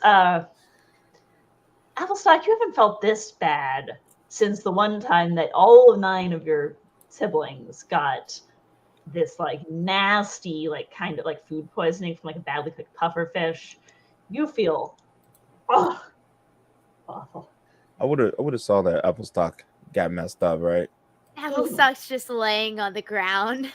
Yeah. Just like, I'm just gonna lay here forever. Valar will just kind of walk over and just lean over. It goes, "Are you okay?" If I get a nap, I'll be fine. The captain yelling at me somehow not only just woke me up, but revitalized me. Let's say if I had to put a number, like a 10. Okay. So I'll be okay, but I'm just gonna lay here. Well, while you're laying there, And he just puts his hand like on your arm, on your shoulder. He's like, "You did an amazing job." And I'm gonna put 5 points to lay on hands into Apple stock. Elizabeth So you comes heal up 5 hit points. Elizabeth comes up at this point, soaking wet. But it's like, it's fine. This isn't the first time or the last time. Elizabeth loves the ocean, But, she's also, like, covered in blood again. Like, where the claws were, like, digging into her, like, arms and stuff. Her arms just have the blood just all... I'm like... I have a really good question. I feel like I should have been asked this. Do we have a doctor on the ship? Or am I the doctor? You're the doctor. And before you came along, it was Cled, so you're the doctor. Oh, boy. no. We will hire one. Am I only not the person I can't remember the pirate name for it. I'm the second in command. I'm also first mate. I am also the doctor of the boat. So Valar would just look at Captain and just goes, I know. What did we learn? What did we learn? That we're having bird for dinner. No. Cled peers out of the... Is it safe to come out now? Cook the bird. And he goes, "Oh, bird. Albatross. Malvar, cook the bird." And Malvar gives the captain just the most long-suffering look. We'll get you your own short bow. He's very assuming, you do better than Cled. Aye, Captain. Thank you, Captain.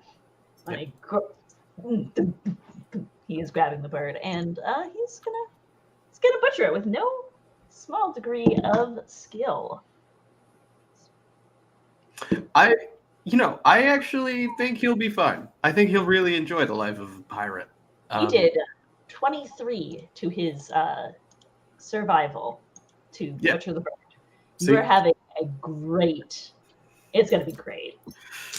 I think we should tell Cled to maybe go to school to be a doctor. That might be better for Cled. Until we do so, and we can't afford school. So we can't afford new crewmates either. That is true.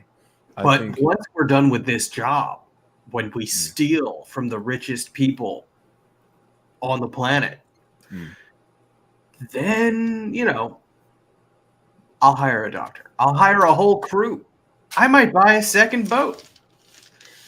And Vala just kind of just raises an eyebrow and just like, we'll have a whole fleet. Just, Captain, no, this is for your own good.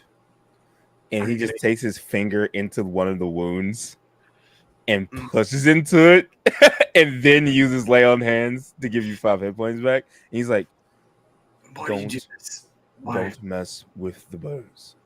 We have talked about this. They were going to attack us anyway. They were not going to attack us. I think they were. I have this strange gut feeling that they absolutely were going to do that, actually. Maybe next time we don't shoot at the birds first. I think Elizabeth puts her hand on Valar and just like looks him dead in the eyes. Taking risks is what I do. I can't promise I won't do it again. That's asking me to change who I am fundamentally as a person, and it's just not gonna happen. Well, as someone who considers you one of his best friends, for your health and for mine, don't mess with the birds if you can help it. I can't help it. Okay, you are very honest with me. Listen, I do that because you're also my best friend. Oh. I'm feeling things. I think Applestock might be trying to give you a run for your money, though. So, and then you see his eyebrows just kind of furrow. He's like, Don't tell Applestock, but Applestock's trying real hard. That is. But you're my best friend. I'm just warning you. I didn't Someone's think. gunning for your job. I didn't think your heart would grow 10 inches, but it did. I hope not. That'd be medically. I'm not a doctor, but that sounds medically bad. That would be medically bad. Yeah. Oh my god. That would not be proper. Doesn't get out of my head. I had the exact same thought. Once we dock, throw Applestock overboard. I will not do that. I'm sorry. We need to stop. We'll be in port. It'll be fine. It'll be fine. Stop throwing active members overboard. Okay, so we'll tie a rope to Applestock first, then throw Applestock overboard, and then pull them back up. That's basically torture. It's not. Yeah, that is the definition of torture. It's revenge. Is this a prank? Yes. Yes, it is. I don't understand pranks, but that sounds like revenge. It's a prank. Is she lying? Can I tell her she's lying? Can I roll a deception check?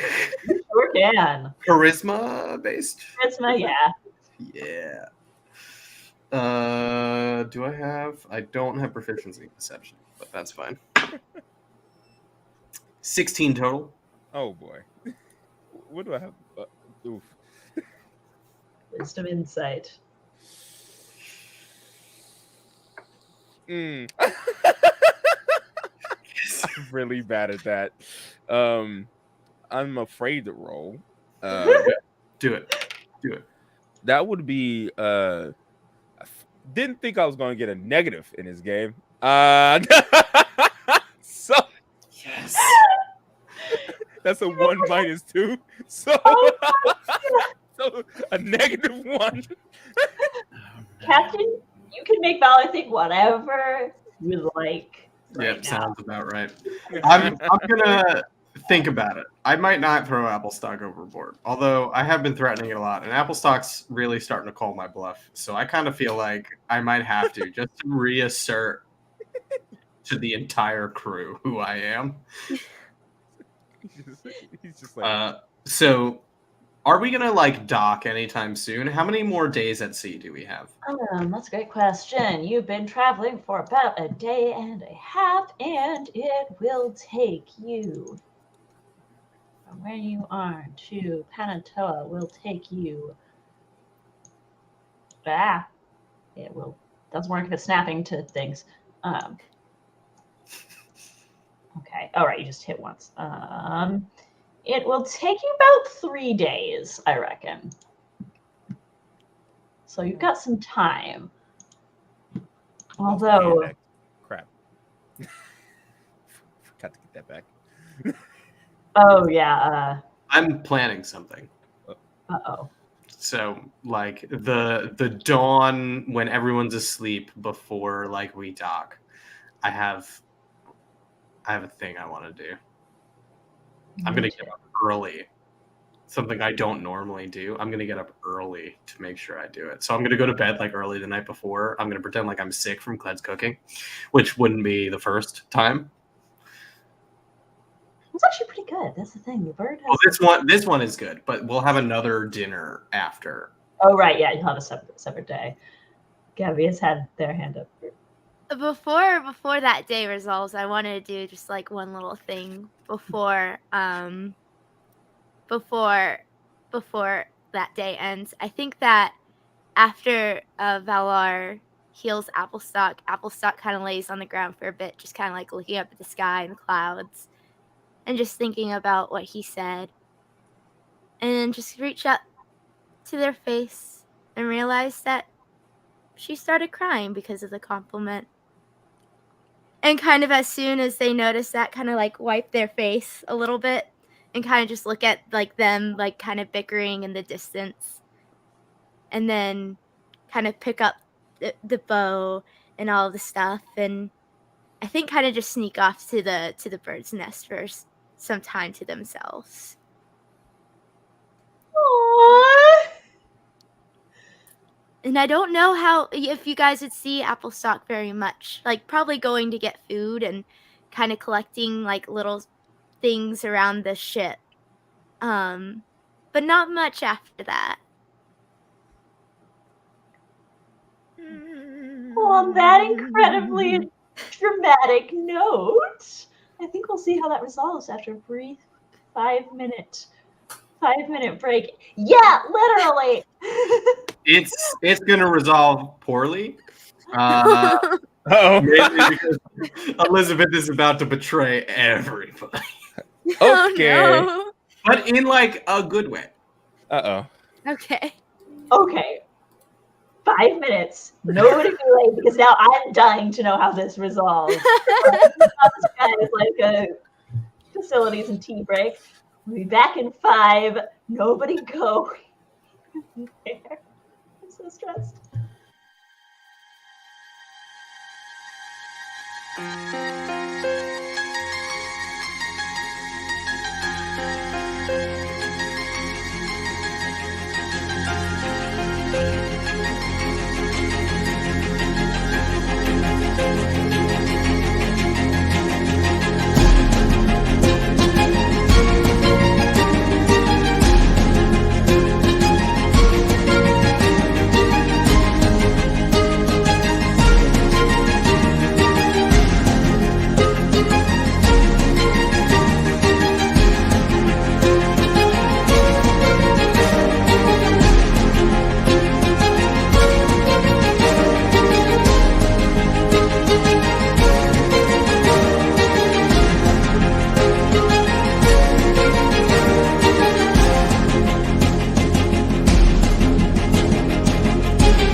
Java.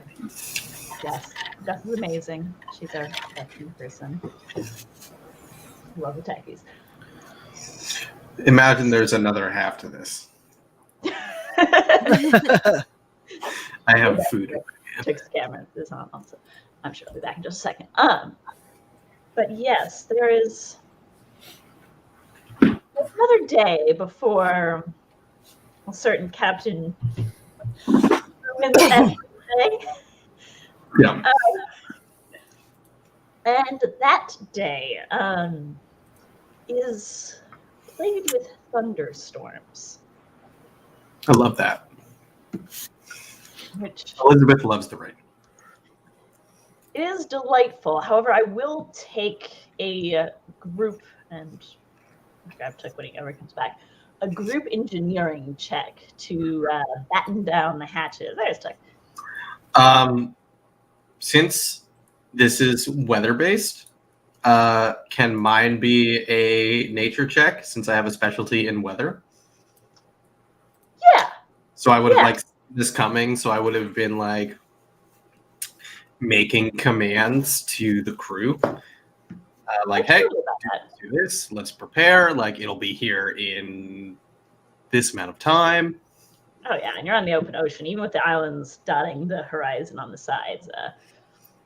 Yeah, you can see. And if we succeed at this, will I be able to get inspiration as part of my my source of inspiration leadership? I think so. Cool.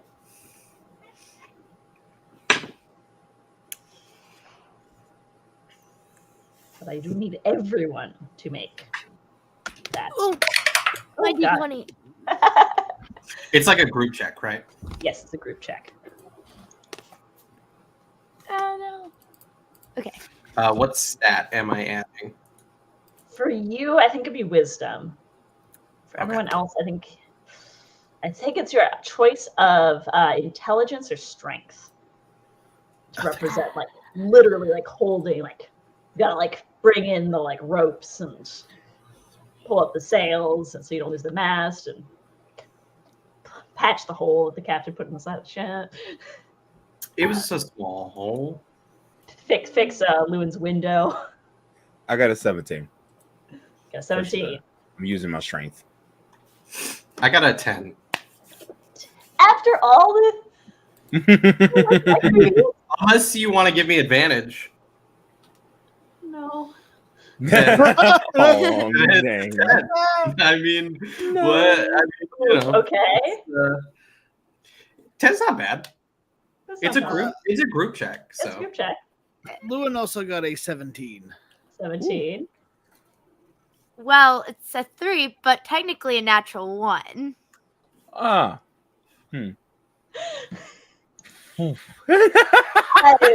Yeah. All we see is apple stalk. You thought that it was coming one direction, and then it actually ended up like staying like kind of in like a thought it was gonna blow over quickly. And then it kind of get caught in between this like two islands and just kind of like stayed. I am not a meteorologist. Don't quote me on anything. How does that work? It stood put for longer than you thought. You lose the rest of that bird corpse because there wasn't really many places to store something of that magnitude. that's fine. And Lewin, your stuff is so wet. It's just so wet.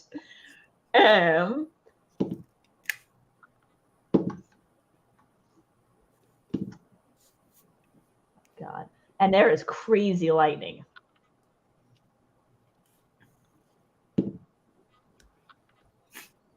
It should only be your bed though, Lewin. Like I only landed on your bed. Okay. So that is, oh boy. Lightning strikes the ship no fewer than 5 times during the course of this thunderstorm. That's not great. No fewer than 5 times, like we're not on a wooden boat. Well, on the bright side, the rain does put out the Fire. almost immediately. Awesome. I love that, Gabby. It's just Bless her heart. I'm gonna need about 10 of those. It's from Target. Oh, really? That's amazing. Whoa, I've got to check out Target. 2, Yes. 3, 4, 5, 6, 7, 8, 9, 10, 11. I'm going to say that there's 10 things that the ship can hit because she's down below. We will be randomly determining what the lightning strikes. Oh, boy. All right, first one hits your front mast, damaging it pretty substantially. Just gonna give it a right after I paid all that money. Right after you paid all that money. How dare! It should be easier to patch up though, as a result. Oh no. That is not a thing we want to hear from our DM. Well, it was Mark was like battening the proverbial hatches and fell asleep. Of course. And I'm gonna fire Mark. I mean, he is like 80 years old. No, like, what do we expect? Let's give Mark to Sophia as like an exchange. Like, oh, hey, I'm so sorry I stole from you. Here, have this valuable crew member. As a Mark is the son of I assume that your crew has 10 hit points unless otherwise stated, and that was 11 points of lightning damage. Is anyone gonna patch up Mark? I will. I'm the doctor. I will go give him 5 hit points. When Valor runs out of healing, I'll take care of 2 others. Wait. My thing. How many crewmates got hit with 11 hit points of damage? Just 1 so far. Okay. I will give him 1. 1 lay on hands. One bolt of the 5 has hit your front mast. 1 bolt of the 5. Bolt 2 has hit Mark. Bolt 3 hits Lewin. Ooh! Father, no! Could you make a dex save, please? I'm sorry I've angered you, Father. That's a 17. Aha! Okay, so you only take half damage, so... Crew vacancies going up. Oh. No, they're not. Not today. You only take 6 Oh, no. points. What do we say to the god of death? Maybe today, I guess. Maybe. Bolt.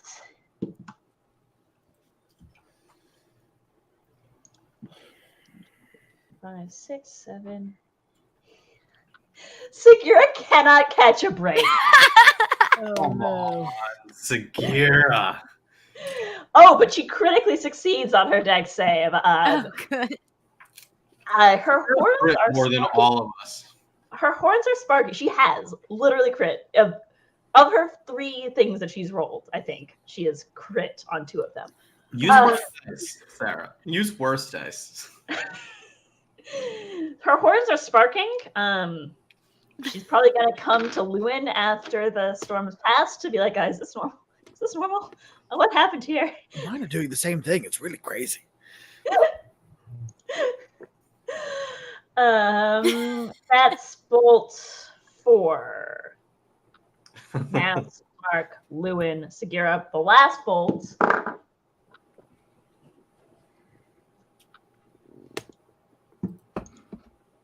2, 3, 4. Apple stuck. Dude. Please, God. Could you make a dex save for me? Well, now I can't throw Applestock overboard. That would just be the worst 3 days of Applestock's life. Never gotten hit before. And then all of a sudden, 2 days in a all row. of a sudden, I'm in the crow's nest, and what's the highest point of the ship? Oh boy. Oh no. that's a 10. Oh, you're almost out of the storm, and then one last crack deals you 15. Jesus. Applestock think- goes down again. I think Elizabeth just yells at Applestock. Applestock, get up! I think that before the lightning hit, Applestock was just looking down, just like, well, you know what they say, lightning don't hit twat, and then just I need that drawn out so bad. I'm gonna give. Applestock's gonna heal 7 points of damage from Elizabeth's demand. Valar's just gonna climb up and just look. Their hair is just. their hair's just like poofed out. And he's like, it is okay. And now I'm glad that I made this. And he just kind of goes in his bed. Because I planned on doing this, but like you kind of made me feel really bad. So I didn't do it after it. I was like, oh no, she's crying. But he does grab like a plush blanket that he made, and he takes it and he just kind of places it on you, and then he just kind of rub the hair from your face. He didn't realize that some of it's on fire, but he doesn't want to freak you out, so he just kind of pat it out. Yeah. He's like, and then as he's doing that, I will give you another 5 points of lay on hands. At this point, yeah. Thank you so much. I do appreciate it. Did Lauren get hit with lightning, by the way? Yeah, Lewin got zapped too. So Valar looked down and goes, Get wrecked. your cloak is on fire. I think Elizabeth would have used that rallying surge on both Applestock and Lewin. Okay. So Lewin also would have gotten 7 hit points. Now, my question is, does that stop his cape from being set aflame? No. I mean, unless we want the flavor to be Elizabeth yells at the fire, like, hey, stop it. And it just goes out. The fire's like, ah! And then, yes. It's smoking. Let's put it that way. It's a little smoking. singed. But like the flames like die down. Like, stop it. I will fix it for you. No worries. Finally, towards evening, the storm passes on, and you each gain another 250 XP. That's. I'll take it. That gets you to level? Please tell me that gets you to level. It does. It does. Okay. Well, you were I was like, wait, did I just accidentally make it like 20 points short? Because that could happen. We're at 2720. Mm-hmm. That is and level 4. Woo! We're level 4. Oh, Shia. I get an ability score improvement, I think. Yeah. I think we I do all too. do. Yeah. ASI or... Yeah. I just Freaking. want those hit points. Now, Yeah, I'm feeling really fragile, and I'm not sure how this keeps happening. Oh, I also need those hit points. Well, No. it keeps happening because at least I keep rolling terribly Same, and I have no con. on my hit points. What are we at experience points wise again, bro? 2720. Thank you.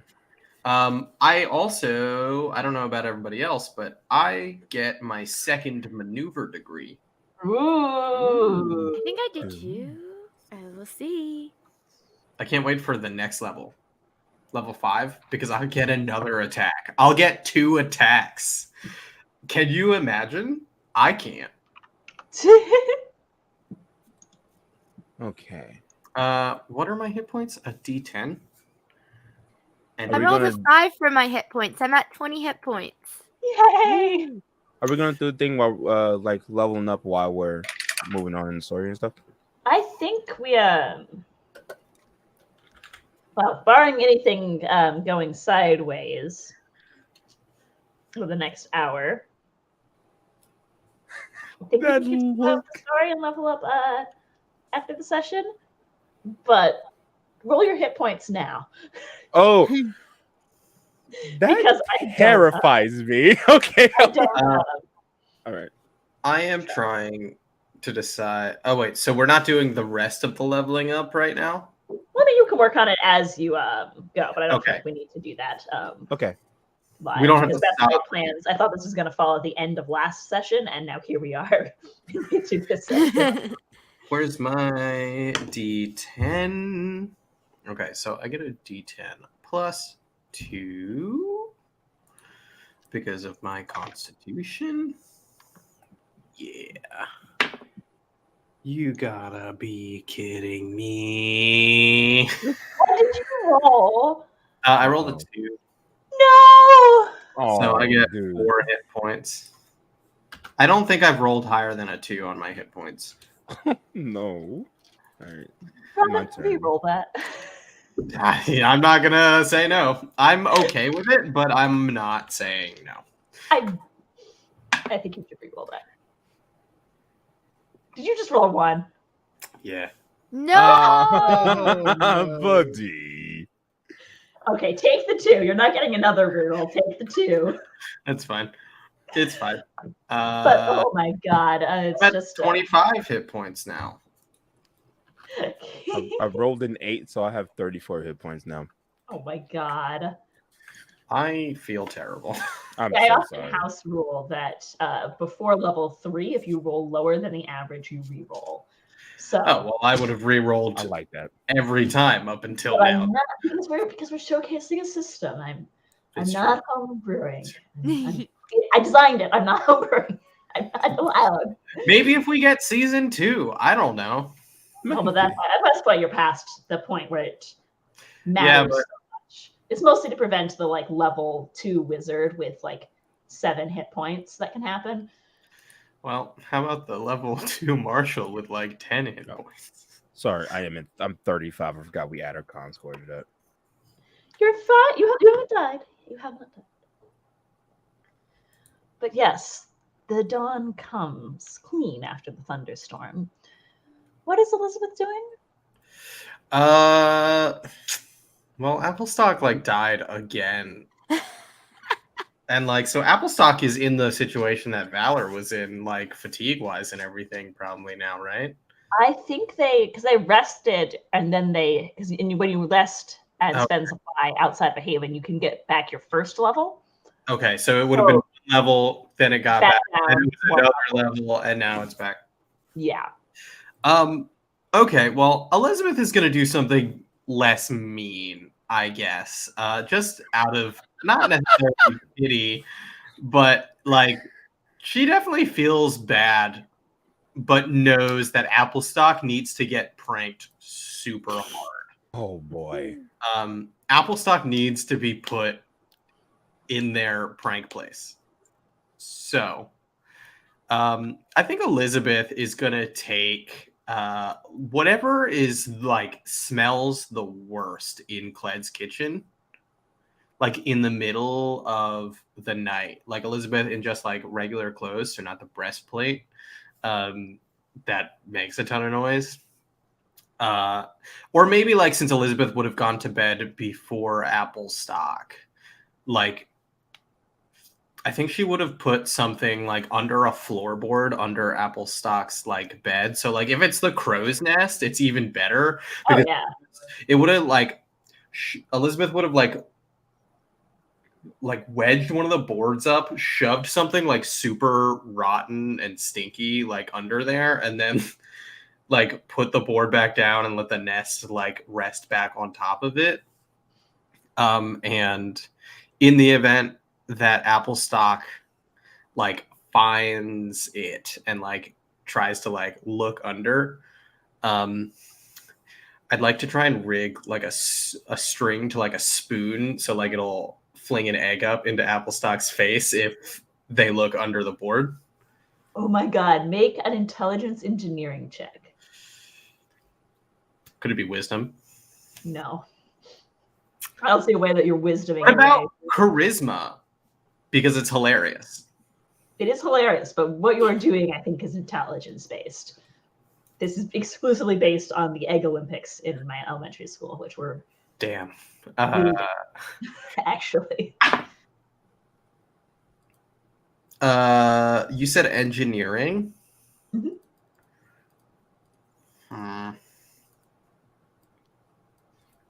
That is a total of 11. Oh, wait. I'm going to use my expertise die from my Intrepid feature before you tell me if it was good or not. That's a total of 15 because I rolled a 4 on my expertise. Ooh, that expertise die is... It hasn't gone up yet, right? Like, it's still just... Yeah. Right, unless you have something else giving you an expertise die on it. Well, I just didn't know if it changed at level 4 or not. I don't think it does. No. I also don't think so.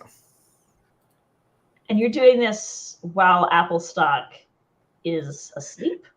He's like at dinner, I guess, like basically either before Applestock goes to bed because Elizabeth is like, oh, hey, I don't feel good.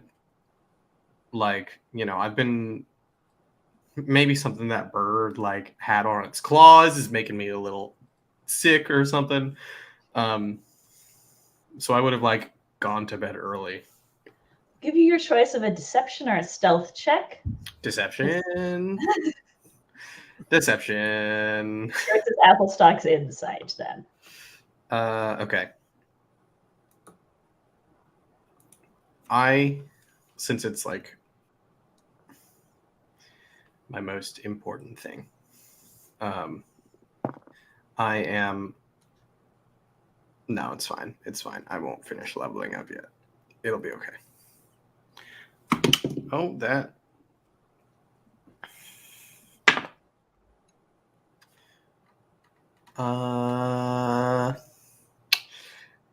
Deception?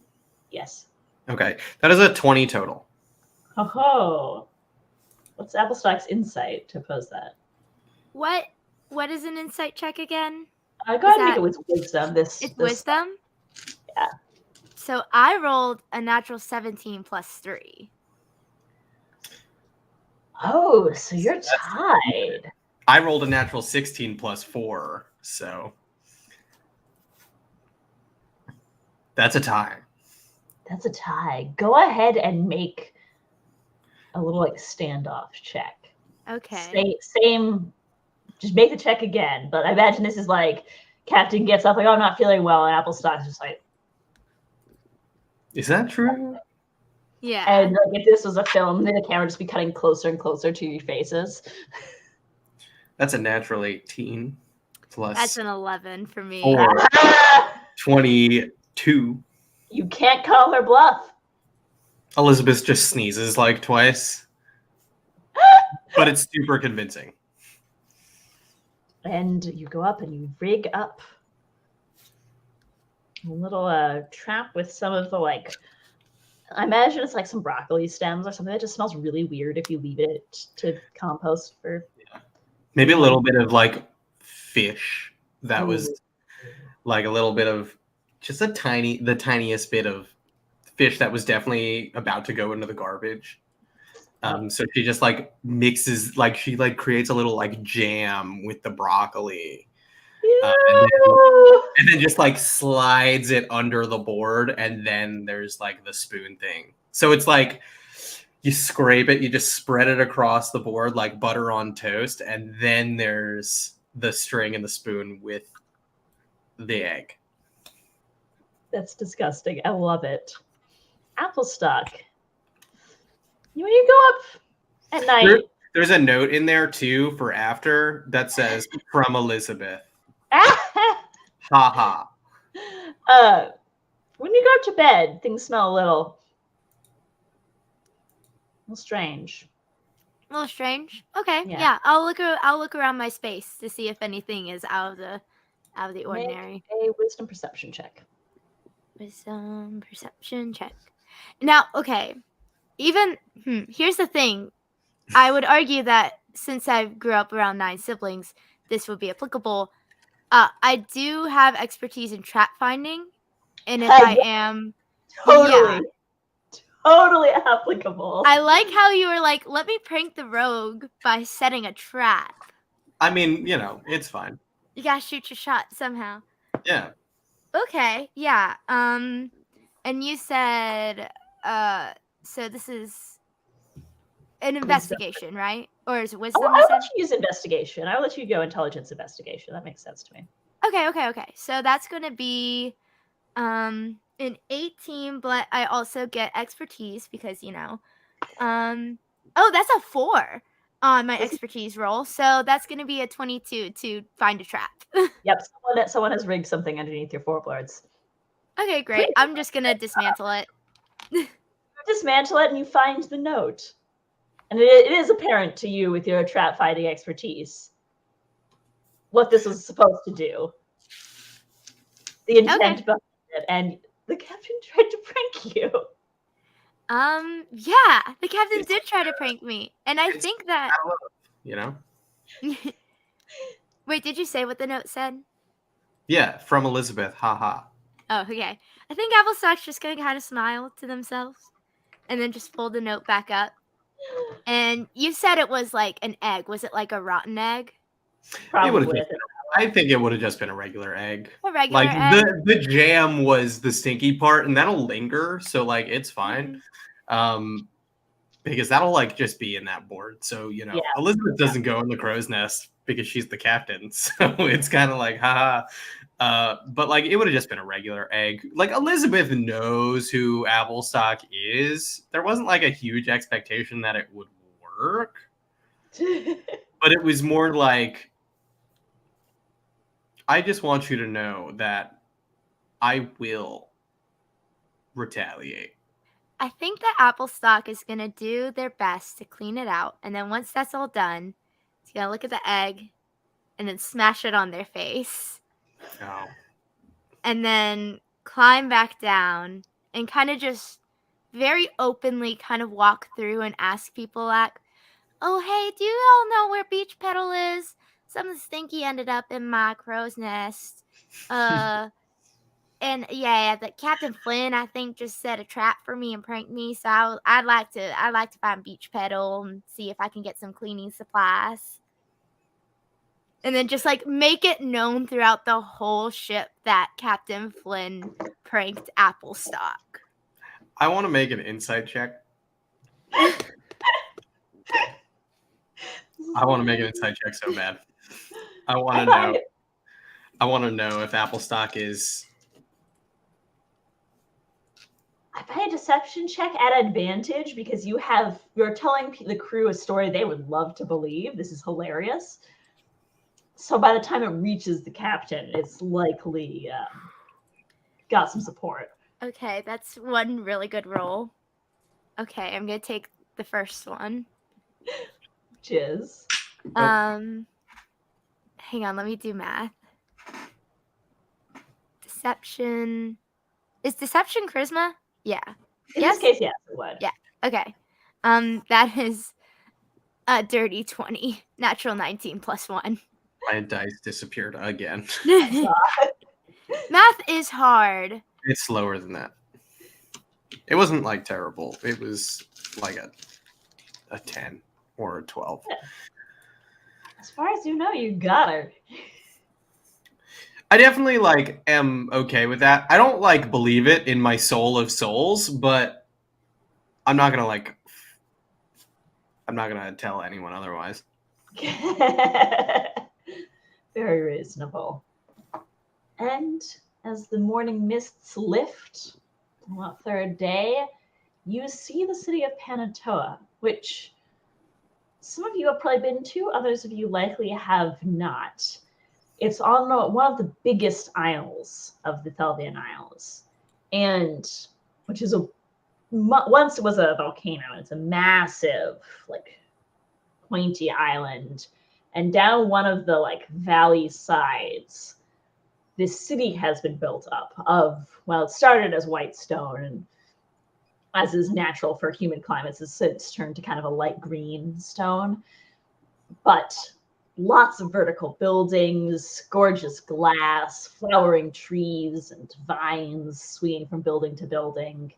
and several fiduciary order ships are pulled up in the harbor. I want to sig him so bad. I'm not going to. I think we'd try and dock at a port close to where we need to go to find Brother Horace, but like as shady of a port here as we can. Like there are definitely smugglers here. Like regardless of what the fiduciary order knows or not, like there's definitely like a place for a pirate to sneak in if they're not like the most well-known famous pirate. Usually what one does is change the flag, change the nameplate on the ship, and then...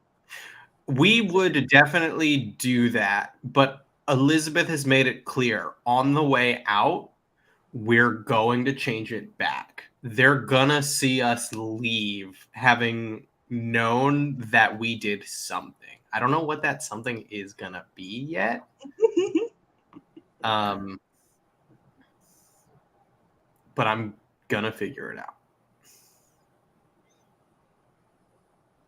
Is this Valar raising his hand? Or is Yes. this Have Valar been here before? Likely. Likely. Okay. Yeah, since you came originally from Araxis, this would have been your first port of entry into. So, would Valar be very aware of how to essentially blend in with the culture and what to wear and how to look like he's from here? Yes, Okay. it's a very it's a more affluent city and more educated. It's more of the like New York City of the Isles. You know, there's a great Bard's College here, so a lot of people come here for that. Okay. And it's a lot of like bright colors and really flowy stuff because it is hot and it is humid. Okay. This is the furthest south you've been so far. It is warm, it is sticky, it is tropical. So Valar will, to blend in, are they comfortable with all the tattoos and stuff and like the elf culture and stuff? Okay. Yeah, so and tattoos are not an issue really anywhere on the Isles. To blend in, but to keep his face hidden still, Valar will... At this point, his hair was really long, but he will cut it and shorten it up a bit. Not too much, but kind of probably the same length as Gabby's. Because at first it was like down to his back, but he like cuts it, shortened it up, so very similar to the picture that has been drawn. So it's like cut up and shortened, and he will keep the bandages like on his like nose and all the way down to his neck, but the rest of it, no. And he has glasses, and he's going to do his best to use his disguise kit to blend in very, very well with the culture here. Could you make a charisma check with your disguise kit? Yeah. Do I have my proficiency bonus too? Yeah. And can I add my expertise die because of many cultures? Oh yeah, totally. That's yeah. This is my forte. All right. Here we go. I'm gonna use my Santa die because I have a big Santa in a clear resin die for whatever reason in my box. Amazing. Oh, thank you, Santa. And roll that. Oh man, I rolled really high. So I got 19 plus the 4 in the expertise die, plus the 2 with the proficiency bonus, and plus another 2 with my charisma. So high numbers. 28. 28. Oh my god. Okay. Are the others disguising themselves, or are they kind of just like, oh, you know? I could help. Elizabeth definitely wouldn't. No way. Really no. Elizabeth wants people to know. I am making myself look like a scholar, 100%, in glasses and everything, except the bandages covering my face. I think Applestock would try to make themselves look kind of like as clean as possible. Like they're like a neat person kind of as it is, but like definitely like instead of like a really messy bun, kind of like braid the side of the top hair and like put it in like a nicer bun than usual, like the half up, half down style, and kind of just like specially scrub their face and arms and stuff, and kind of put on like the nicest set of clothes that she has, and just kind of maybe like a little cloak, so it's not like, hi, here I am, but just a little like If crimped if and you creamed. if you want, he makes clothes and stuff, and he may or may not have already planned out clothes for all of you. It's just he knows for a fact that Captain will not wear it. Oh yeah. I would like to wear my clothes. Would you like What to? do I have? Yes, please. Would you like dress or pants? Let's do pants. Pants. He has made you some really nice, like small trousers. It has your name on the back of it, embroidered. Like on the And- band, or is it like a Juicy Couture thing? Like a it's on the band. Okay, good. I wish I would have thought of the Juicy Couture logo. I hate it. It just says I Apple do stock think of on it a your little bit as like when they have like the bands or like the lingerie where it's like sporty or whatever. That's what I Fruit thought. of the Loom. Fruit- Oh my god, it's just apple stock. It says Apple stock, and next to it is a new symbol of like a little shrubbery with his thumb up, little branch thumb up like that. Oh, Sweet. And he has and the shirt is very he's trying his best to make sure it blends in, because he was pretty sure he knew that we were coming here, so he would have took his time to make it look very similar to like a scholar or something that would be from here. So it's like a very like vest, really really nice like patterned vest. And then for the symbol on the front of it, it's just another like honeycomb doing this. God, you've got And- branded apparel. You do. I love it. He has clothes for Lauren if Lauren wants it. oh yeah, Lewin would definitely come down and ask Valor for some clothes, because all of his stuff is like been in disrepair, and going to a nice big city, Lewin's got to look nice again. Oh yeah, you can get books. This is your kind of place. You've been wanting to be here for probably a No. while. Now for this one, I'm going to explain in character because I just reread what I wrote. Oh, no. So he goes, okay. Now, I think you might need a bit of a style change, if this is okay. I don't. As Lewin looks down at like really gothic layered. Yeah. robes on top of each other. It has been very difficult to be above deck during the daytime because it's very, very hot. Yes. So, I decided to go with one of my favorite colors. Pink. But it's like a lavender pink. Very light and airy. You will be matching with me an apple stalk, if that's okay with you. Oh, Lewin, yes. please do it. Yes, it's a lovely fabric there, Valor. This is my best work. He's like very like excited, but he has the badge so you can't see his expression of his face. But I don't know how elves work in your world, Sarah, but like the ears is flickering. I like the elf expressive ears as a trope. I think that's so fun. I love it. That's my favorite feature about an elf. His ears is like flickering very fast and they're kind of red, and he's like, well, no. So I made you some really nice jeans.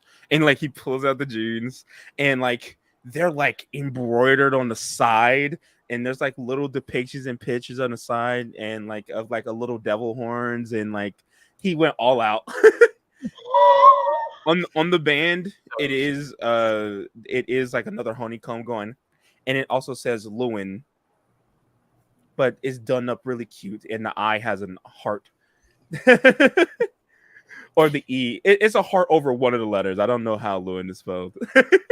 Fella, you put my name on this. I did.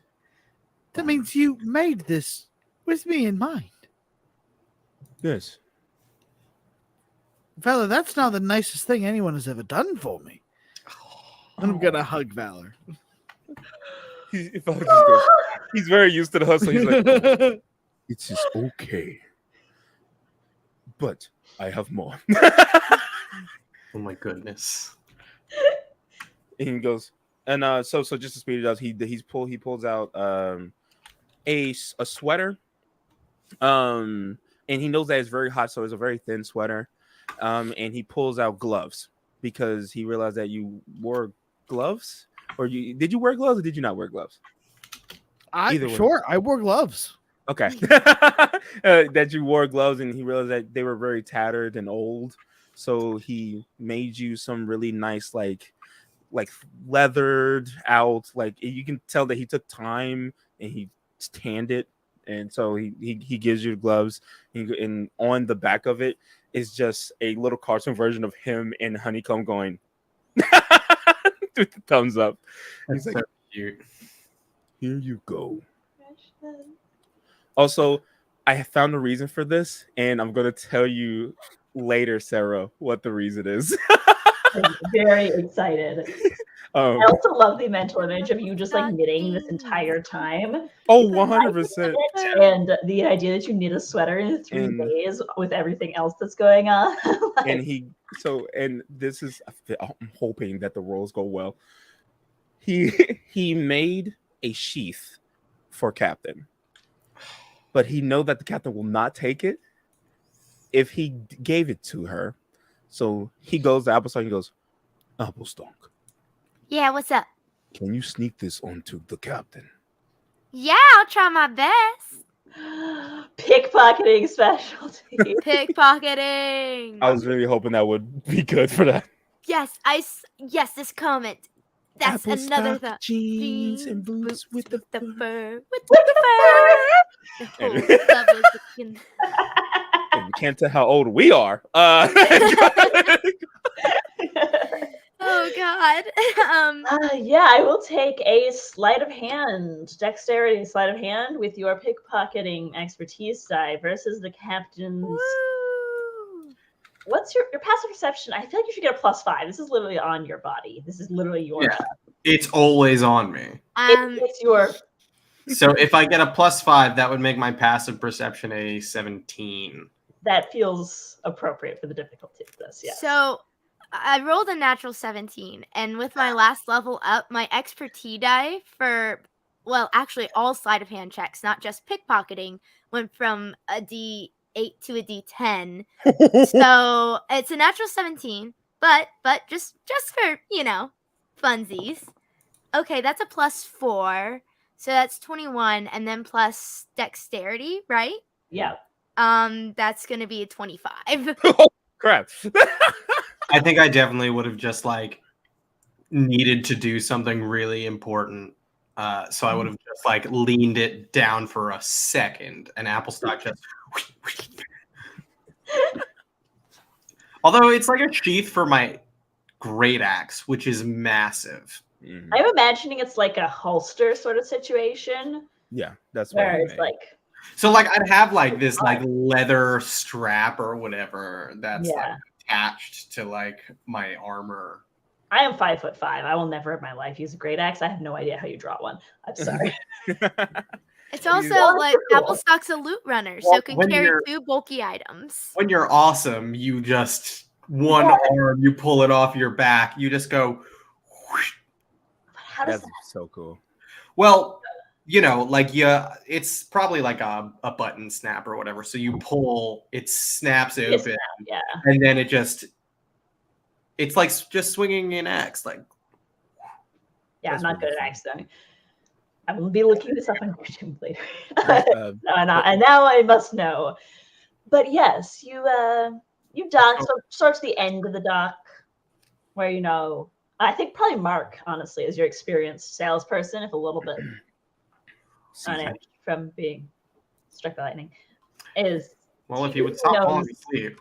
Yeah, it's on him. But that seems to have gotten a little bit better since he got struck by lightning, which is weird. You're not sure what happened to his brain, but Sorry. Just got a little A rewired. little bit of there's a reboot. really dark joke about ECT here. Anyway, that's not how that works. Boy, oh boy. I killed Tuck. Knows a guy, so like he pays off the attendant to like get you a berth discreetly without having to, give your shipping manifest or anything like that.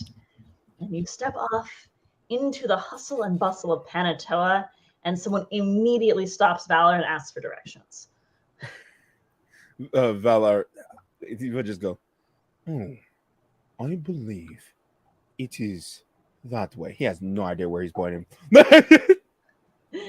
He trusts you fully. That was a mistake. This is based on a true story of what happened the first day I was in Spain. Are you serious? Asking for directions, and I was like, my Spanish is not fluent, but I did actually know where they were going. That was the other thing. But yes, you make your way to the city, and it's phenomenal. I imagine Lewin in particular is like, this is the best place I've ever been. There are these really technically skilled like lutists and flautists on every corner. There's people doing dances with big fans. It's stunning. Oh, you have a familiar, right? Mm-hmm. Yes. I made them a small sweater. I forgot about that little note I made. I made them like a little cat-sized sweater. Oh. What does the sheath look like? Oh, he tried to keep it very similar to what you have because you don't like change.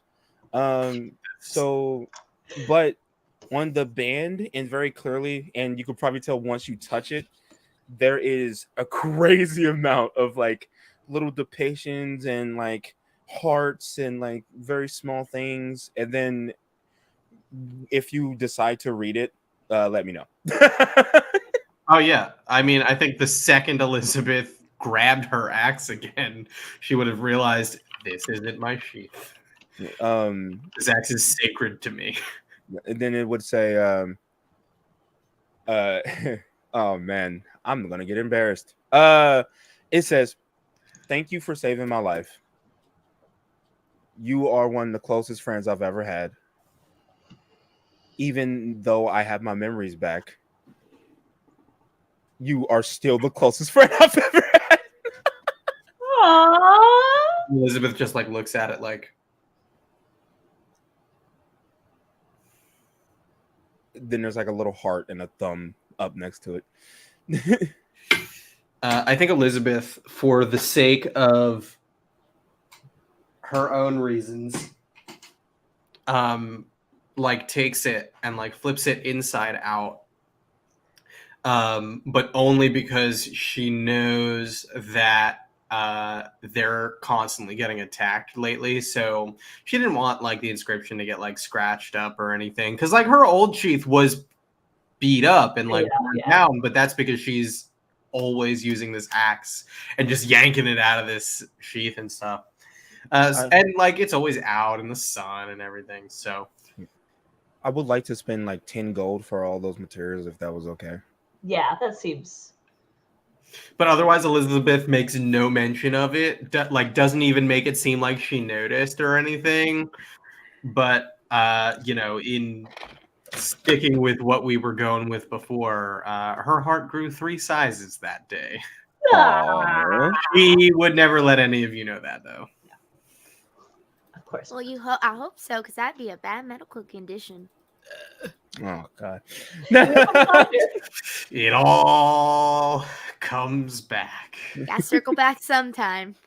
Could I have a charisma investigation check, because you are trying to find a specific person, and I will do that. I think anyone can do it, but I think Lewin, you have just scholarly and stuff. I have a feature called urban denizen, which allows me to. You can make an investigation check to learn the location of a person discreetly. Ooh. Oh, So I thought maybe that would help us not be found. Can I actually help? you absolutely can. Because I assume I've been here before. Yeah, probably hasn't been it's been a minute. But I have been here before, which is all I needed you to say. So I feel like I just got. Yeah, where is it? It's one of my features. Oh, it's my rewarding repute, Lessons of War. So let me just make sure that this is what I think it is. It's not. Never mind. Well, no, never mind. Never mind. Ignore me. But you are helping on the check. Yeah, I'll help on the check. I have sea salt, so like my nautical, I can like talk to people, learning nautical gossip and ships' comings and goings. I recognize most large ships by sight and by name, and I can make a culture or a history check to recall their most recent captain and allegiance. So I imagine I would have done that when we got to this port. Based on any remotely noticeable ships that were here, so that I could try to know who my biggest enemies who are actively here right now would be. Or maybe who my allies would be. And be using that to assist. Like, I know all these people, and I know where they're going to be. And I know the best people to talk to. I totally buy that. Okay, so Lewin, make that check at advantage. Robin, I'm going to send you a message. Maybe not during the session, because we only got 20 minutes left. That's not looking good. With advantage? I rolled a 5 and an 8. Oh, God. It was a what investigation? Charisma investigation. That's better. 2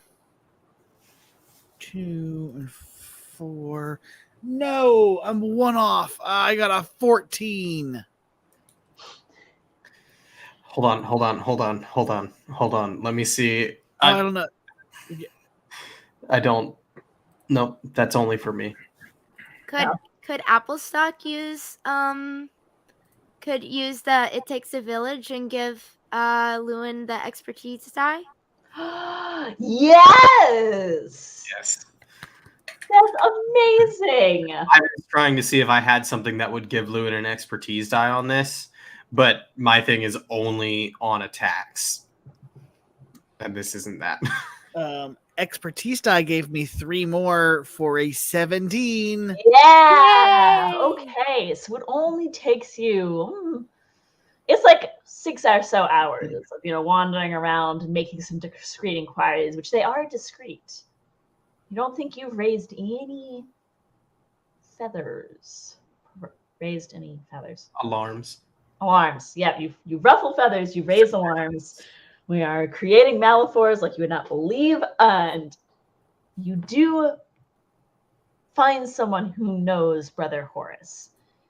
He's usually in the astronomy tower during the afternoon. He keeps late nights and therefore late mornings. And then he'll take a break. And he always goes to the same restaurant, Gotta love a routine. diner. It's just like a little place that you can get a bite to eat and maybe a drink. Kind of a rough stand, known as Acapella. Around 6, 7 in the evening. I never would have met Brother Horace, right? No, you ran in very different social circles. And culture-wise, this place is very anti-pirate, right? Yes. Pro-sailor, but still anti-pirate. Yeah, we do responsible trade here. Sure. They might have I believe that. Yeah, support our privateers signs in some of the windows, etc. I think anytime that I see a good opportunity to like knock one of those over by accident, I absolutely do. Oh yeah, oh sure. I cause as much like subtle trouble that I can still make it seem accidental as I can. It's like passive aggressive trouble. I love that. Elizabeth hates this place. You might have heard of acapella before. It is nice. It is upscale, even. I would like to use my glamour breastplate. Yeah! Like this is like it's probably like after sundown and everything when this dude comes here, right? Yeah, he comes there probably right around at sunset. Yeah, for a dinner, and then being an astronomer, he then works late into the night. Elizabeth changes this breastplate into this like very sultry, gorgeous, like evening gown. Like something appropriate for this sort of high-end place. Her hair is like braided. It's always braided, but it's like way more neatly braided down just one side rather than like two. And or maybe it's like up in like a really nice bun, and it's like this like emerald dress, sleeveless, like strapless, so it like shows off like the tattoos up on the collarbone and the arms, and it's got like flecks of gold sort of throughout, and it's got kind of like a little bit of a long trail. And she feels like this is a great chance for her to blend in and get exactly what she needs, and maybe something else. Dang. You've got a few hours to kill before Flower crown too. Like the hat changes into like this sort of like flower crown thing of like different colored flowers too. Like there's some black ones, green, red, some like pink. Love it so much. Valar is just like, huh. None of you have seen this, I don't think, before. I don't think I could have made anything as beautiful as that.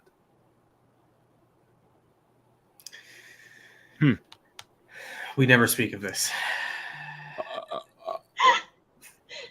Do we, the rest of us, need to No. No, okay. You're not poorly dressed. You will all be my security. Yeah, that's the vibe. You're matching. Yes, Applestock. You look great. Thank you, Applestock. You're welcome. Honeycomb, doesn't the captain look amazing? I'm gonna need everybody to stop. Honeycomb is fanning themselves. Yes, I love her. Oh my god, I love her so much. Honeycomb, don't make me get the hedge clippers.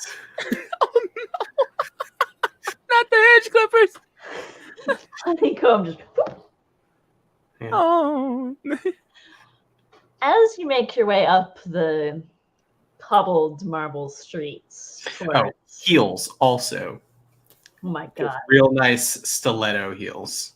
Oh Lord have mercy. I am imagining that these like show up like right as you get to the restaurant and not a moment before. Yeah, like there's like an alley next to the building or whatever, and it's just like a snap of the finger. Elizabeth knew exactly what she was gonna do, and she knows exactly why she wanted to look like this, for reasons to be, I don't know, talked about later. I don't know. We'll see. But yeah, they're like gold heels with like sort of like green emerald flecks in them. So it's like the reverse of the dress. Oh yeah. As you are making your way up, by the way, you see it looks like Namdi and Segura are on a date and a half. Please tell me they're not near us. They are at the bottom of the hill. You see them at like a table. They're like eating outside. They seem engaged in conversation. So if something were to far away. go down here, they wouldn't be involved. They are not going to be involved. Good. But he does seem to have locked down the second date. Good. Good for him. I'd like to view it as like a retry of the first date. Again, I need a little story now. That is way too cute, dude. Meant to write it this week, and then I wrote a lot of other things that were not that. I'll do it. But it might occur. I'll see if it's good. Okay, if you don't do it, I will. So I will. More? Look, I will make TikToks reading it. I will reenact it. Just I want that. I am a sucker for romance stories. You know what I'm gonna do? You can write Sagira and Namdi. I'm gonna write Elizabeth and Sophia. Please. Yes. Yes. Okay, sorry. Yes, you sweep into this restaurant, and yes, you hear immediately the chorus. Oh, they really aren't kidding about the a cappella part. They've got a little crew. I hate a cappella music. If it's not a shanty, I don't want to hear it. No, it's very what we would call it in contemporary music. We would call it a contemporary style, where we're getting very creative. They're probably singing in some godforsaken 7/16 time signature with lots of complex harmonies. And I mean, technically it's brilliant. The effect is somewhat disconcerting when it's for a dining space. But across the room, you do see the short, bald orc that Brother Horace was described to you as. He seems to be picking at a very fancy salad. I assume there's like a bartender. Yeah, there's like tables around, and then there's this big curving glass bar, and then the acapella is like over to one side. I go up to the bartender, and I take out like 10 gold, and I put it down. 2 shots, please. She looks at you. She looks at the gold. She goes to the top shelf. Of what? Whatever you recommend.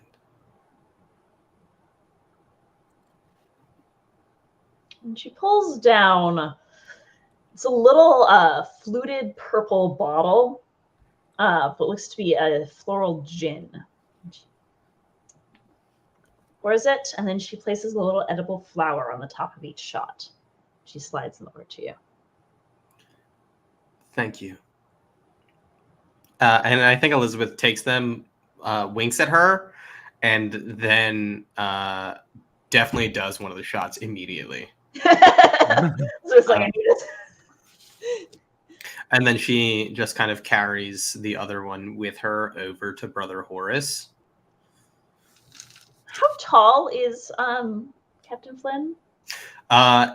Without the heels, she's already pretty tall. She is 5'10" without the heels. So like with the heels, she's like 6'3", 6'4". Honey goes back to fanning himself. Yeah, Brother Horace looks you up, looks you further up. I think Elizabeth would have come over and like threw her arm around him and whispered in his ear, I'm going to need you to be really, really quiet. His mouth opens and closes a couple of times. Like,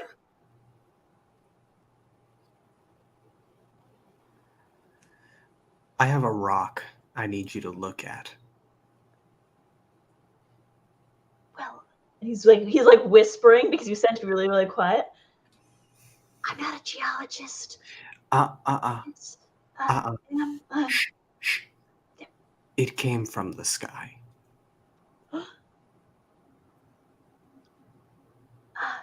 He's so flustered. This poor guy. Elizabeth does the other shot. The nerdiest of nerds. And yeah, you are like, you're tall, you're beautiful, you're sparkly. Like, he is shocked. Come by my research facility, and he'll give you like cross street and like a stairway up. And I think Elizabeth makes it pretty clear, like, if you tell anybody about this, what I'm going to ask you to look into, I'll show you just how deadly beauty can be.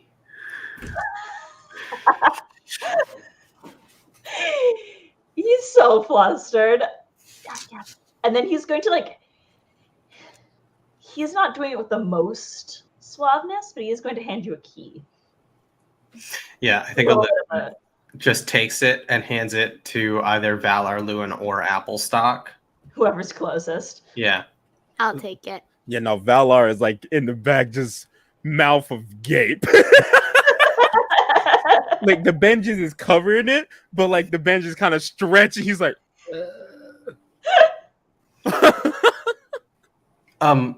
Lewin, please keep our dear scholar company. You could keep me company too. No. And I think Elizabeth stands up and would kind of just go back to the bar. And if Lewin wanted to like talk to him about the Skyrock before we waste our time, that would be like Elizabeth's ideal scenario. And she'll just like, I guess, casually flirt with the bartender again, like just to kill time. The bartender is a little bit more jaded, so she's like flirting back, but like in a very like, yeah, honey, that's my job. Yeah, like we both know what's happening, and it's yeah. You paid her 10 gold for 2 shots. You can say whatever you like. Lewin, could I have a?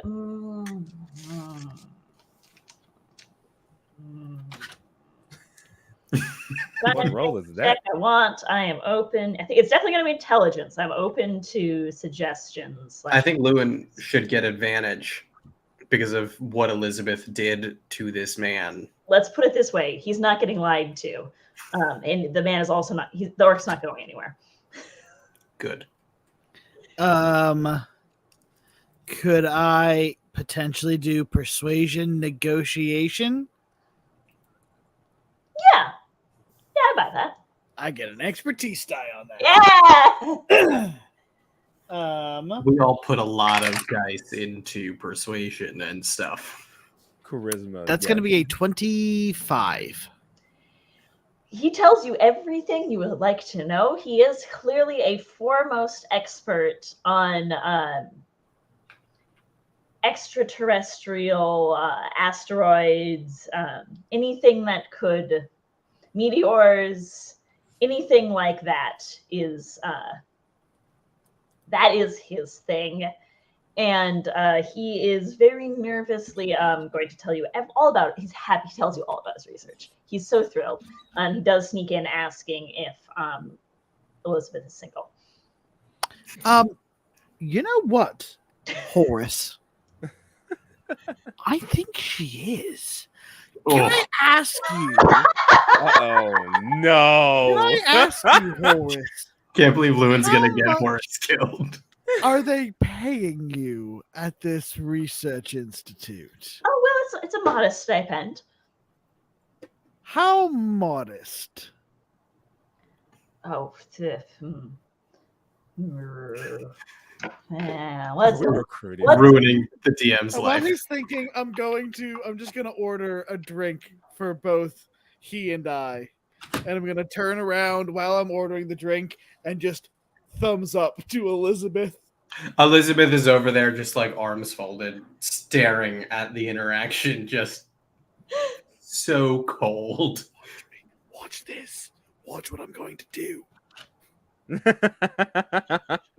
on that note, it is 5:58. Yes.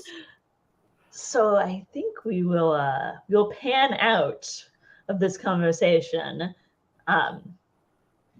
Elizabeth goes back to his study and is like there with her axe, pirate gear on and everything, with her feet on his desk, just crossed the ankles, just like waiting, like maybe picking like the petals off a flower. Oh my god. Valar is still staring, going. She looks normal. She's definitely a pirate.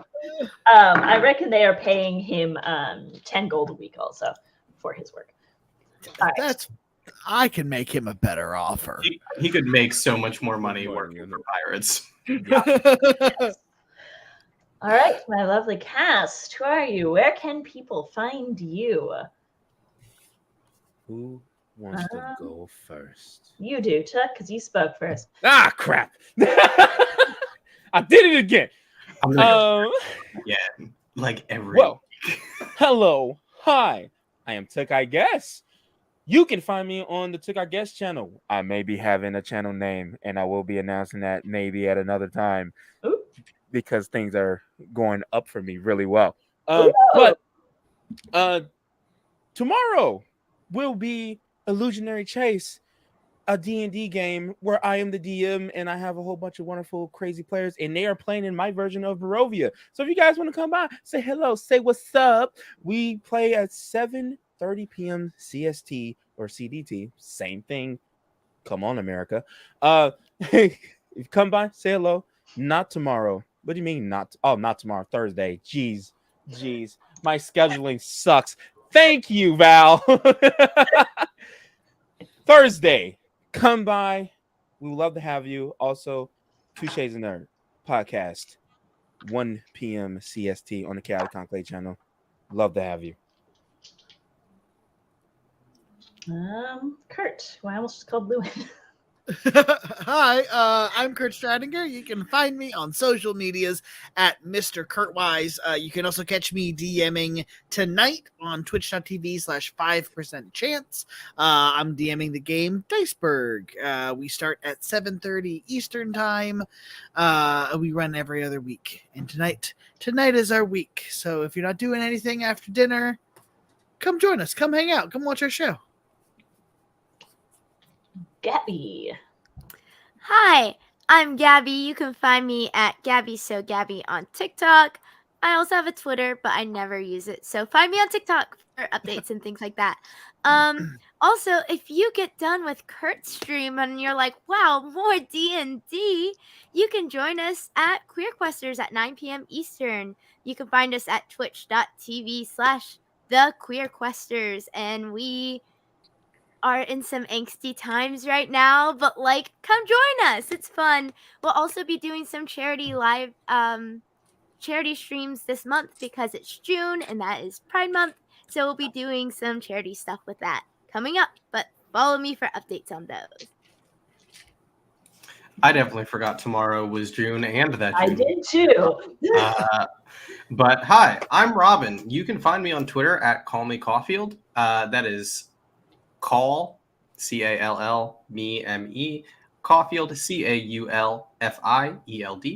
That is my handle everywhere. That is my Twitch handle. That is my Instagram handle. I never use Instagram. That is my Twitter handle. That is where you're going to find the most out of me.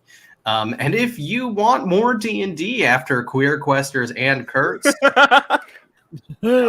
I'm just kidding. That'll be midnight. But I stream. I haven't streamed in a couple weeks on Twitch, but I do sometimes, and I'll usually stream games like Pathfinder Kingmaker or Wrath of the Righteous, the second one, or Pillars of Eternity, and like RPG heavy games that also have big TTRPG vibes. I also do TTRPG streams and podcasts, so follow me on Twitter for all of that. Nice. And I have been your narrator this evening. I am Sarah. You can find me on Twitter at @the_DM_Sarah, on Twitch at DM Sarah for the once every few months that I dust that off. And currently got a plug that I still have a Kickstarter that I'm doing layout for called Homebrew and Hacking, Crafting Personalized Feats, which I did not write, but I am making it look pretty. It is PJ Coffee writing, so check that out. Check them out. It is gorgeous, and it's really good quality work. So I think that is coming up on the end of its Kickstarter, so make sure you check it out if you haven't already. Thank you so much for watching the Star-Crossed Seaway, and we will see you next week for the penultimate episode.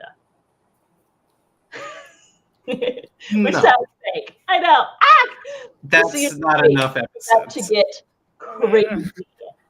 That's not enough episodes. We need more. I need more. I don't ever want to stop playing this game, ever, at all. Tune in to find out what happens, particularly with a certain rival captain.